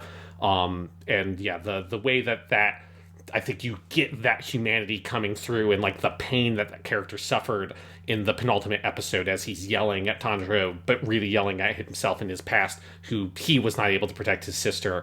And then seeing all that play out through that big flashback it's a great performance that takes a sort of like very kind of intentionally over the top sort of scarecrow-esque character with a very over the top kind of voice with a very over the top vocal tick, and then bringing all of like the humanity to it at the end, which is very much that like kind of Kimetsu Yaiba like kind of like mark of storytelling, is that like the compassion and empathy at the end. It's a great performance to be able to sell all of that stuff. That moment when Tanjiro covers Gyutaro's mouth to stop him from yelling, genuinely one of my favorite moments in the whole series. Yeah. And like he holds the head as it dies. I mean, we said this in season 1. It's very true. It's very obvious. Tanjiro's superpower is his empathy more than anything else. That's it. And it's what makes him who he is. And Hanai Natsuki's great. They give him a lot of great actors to play off of. I do not think they could have done anything better this season. No, yeah. This is the perfect adaptation to this material. I mean, it's you know, the action at every single step is mind-blowingly good. All of the character stuff is, like, adapted so well, and, like, in an anime sense, like, the episodes and how the episodes are constructed, and, like, because every episode, like with a lot of the great stuff in season 1, feels like, while it is part of a big serial narrative, there's also like a meaty story being told in episode by episode chunks that move the overall characters forward in interesting ways every single time, with Layered Memories probably being the most distinct and kind of striking one of those this season in particular. But it's throughout everything, it is the best possible anime adaptation of what is a truly great shonen manga that you could ever imagine. Yeah. So they have already announced that season 3 is greenlit. Obviously, yes. That's not that. This would have had to really crater in the ratings, and even then, I don't think that. Yeah. So season 3 will be the Swordsmith Village arc. They've announced that. If you haven't read the manga, you are in for a treat. This is one of my favorite stretches of the whole series. We will get 2 hashira and a kind of mini hashira in the next arc. It's really good. That one is 2 chapters shorter than the Entertainment District arc, but they're pretty much the same length. I would actually say Swordsmith Village might take like an extra episode to adapt, just because it's actually denser, even if it's shorter. I agree. But I would assume that'll be a 1-core season, 12 or 13 episodes. Or fuck it, you know what? ufotable can do whatever they want. If it's 6 1-hour episodes, I bet they'd get away with it. At this point. Yeah. But yeah, so probably 1-core. That'll probably air late this year or next year. But then I am super curious how they break up the rest of the manga, because there's no obvious way. Like, you could do Infinity Castle in a 26-episode season, but I don't know if you would have the like time to animate it. You know what I mean? Yeah, you could do it from a like structural sense, but I don't think you could do it from a production sense. I feel like they're going to have to find a way to split it in the middle somewhere, and just have to, like, there's no clear spot to do it. You just have to suffer a like, wait next year to get the rest of it kind of thing. But like, I suspect that that's probably what they'll do, because there really isn't any clear way to cut it. But one thing, what about the Infinity Castle movie trilogy? You know, you could do it. I mean, it would be weird. Yeah. it would be an out of left field approach, but they could go for a bunch of weird movies and shit like that. One thing I do want to say, like, thinking about the future, is one fun thing about this season, and it was like this at the end of season 1 also, is you get a couple of little kind of almost vocal cameos of characters that we'll get a lot more of later, and so you get to see where their head is at in terms of casting, and you get 2 in this season. I know who you're going to talk about. You get the first swordsman, and then you get the upper second demon, who we will see a lot of in the last arc. The first swordsman, who we get in that one brief flashback, is voiced by Kazuhiko Inoue, who he would be best known as everybody's favorite Naruto character, Kakashi. He's in fucking everything. He's just like one of those great older male voice actors. That's incredible casting. I'm very excited to see more of because all that character stuff is obviously flashbacks. But there's some really good scenes. Someone tweeted at us while we were recording because he's Jared in Gundam Zeta. Yes, it's true. Yep. Yeah. But then the other one, also another Gundam character, is Miyano Mamoru is playing the upper second demon. And that is such good casting. Like, that's not necessarily like, I don't think that's exactly what I heard in my head when I was reading the manga dialogue, but he's the demon that shows up in the flashback for Gyutaro that makes Gyutaro and Daki like demons, or like takes them to Muzan or whatever. And that is some great casting, and like Miyano Mamoru just like lavishes over every single line of dialogue. I mean, it's such a deliciously evil character. He's probably, like, other than Muzan, the most evil demon in the whole series. Like, I mean, because in that scene, he's fucking, like, just hauling a half-eaten woman over his shoulder. Like, it's a really grotesque scene. And Miyano Mamoru, like, brings, like, all this sort of, like, sinister kind of, like, grace to the character that you would want, especially knowing, like, what that character's whole thing is later in the series. That is a grade A, like, absolute perfect. That's like casting Miyuki Sawashiro as Daki. That's just, like, this is the perfect fucking choice to cast this character. I did not recognize him it's like 3 lines. Yeah. But, like, I will have to go back and listen to that now, because he can be such a vocal chameleon, but that is phenomenal casting. Yeah, it's great. And so I'm very excited. It's like that, we got at the end of season 1, you get all the hashira in, and you see how it's like, here we have assembled the voice actors of Japan. Like, hello everybody. Yes. And it's just one of those of where you feel like all the, like, a bunch of great voice actors kind of lined up to be like, hopefully this thing takes off, because eventually I'll get, great scenes. I mean, eventually it's going to be a long time, but eventually Tomokazu Sugita as the Stone Pillar is going to get the coolest fucking shit in this entire series to play. It's just going to be a while before that monk dude does some shit, but when he does some shit, you'll see how good that casting is. It's one of the things that's exciting about the anime is you just get these little glimpses of, like, what they're going to do with some of the characters, and who they're casting, kind of stuff like that. And that was a fun thing to spot this season.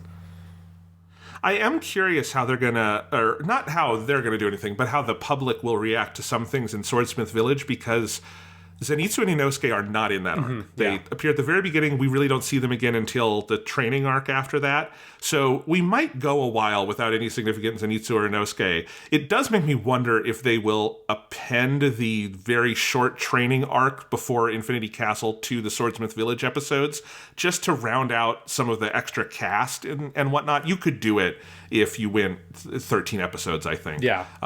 So I'm curious how they're going to handle all of that. Yeah, it's very much, I think it's something that is, like, it's a very smart choice for that arc, because it avoids the problem that a lot of shonen stuff has when it starts ballooning characters. It, like, overcomplicates fight sequences and stuff like that. Try to find something for every character to do. And since they introduce a lot of new characters, or bring characters we've seen glimpses of into the forefront, there's not really room for Zenitsu and Inosuke. But it's one of the kind of surprising things about it, is that they kind of whittle down some of the main cast and bring some new players in.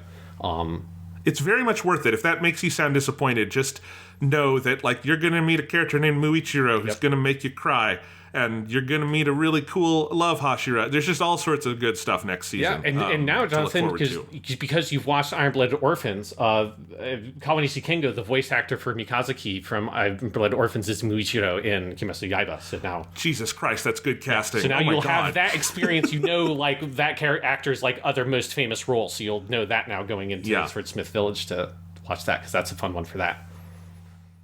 Well, it is one of my most anticipated things. If it's half as good as they did this time, it'll still be better than most things. oh my god, I love Kimetsu no Yaiba. I said this last night on Twitter, and I know this sounds like exaggeration, but I think it might be true. If ufotable gets to finish this whole thing, which we have no reason to think they won't, and if they keep following the manga, and if the rest of it is half as good as what we've seen so far, this is going to be the best shonen anime ever made. Mm-hmm. I think that's very, very likely. Yeah, I think if the rest of the adaptation is certainly if it's at least as good as this, or even if it's worse than this, which I don't think it will be, I imagine it will be even better. Yeah, like I think it would be very clear to me, at least in my experience, and I've seen a lot of shonen anime, that this would be the best one because it just avoids. One, like the source material is incredibly good, and the source material avoids so many of like the kind of pitfalls a lot of Weekly Shonen Jump series can fall into, and the anime in its own production sense is avoiding those kind of pitfalls that the anime side can experience in different ways by having smart, short, focused production cycles. It's, because My Hero Academia is doing 26 episodes every single year, and like that's not really sustainable as the action kicks up more and more. Like the last season or two of My Hero Academia that I watched, it was like a thing of where you could feel so much how split the production was between like the moments that really need it, and then a lot of stuff that just didn't get as much production love as it needed because it wasn't feasible to do. It feels like what this season proves is that ufotable is like very smart and has been successful enough to be given the leeway to do the production they need to be able to do for the show, to do it the justice it deserves. And if that proves true for the rest of the adaptation, I think that it will pretty handily for me be the best of these kinds of big shonen action shows. Japanimation Station.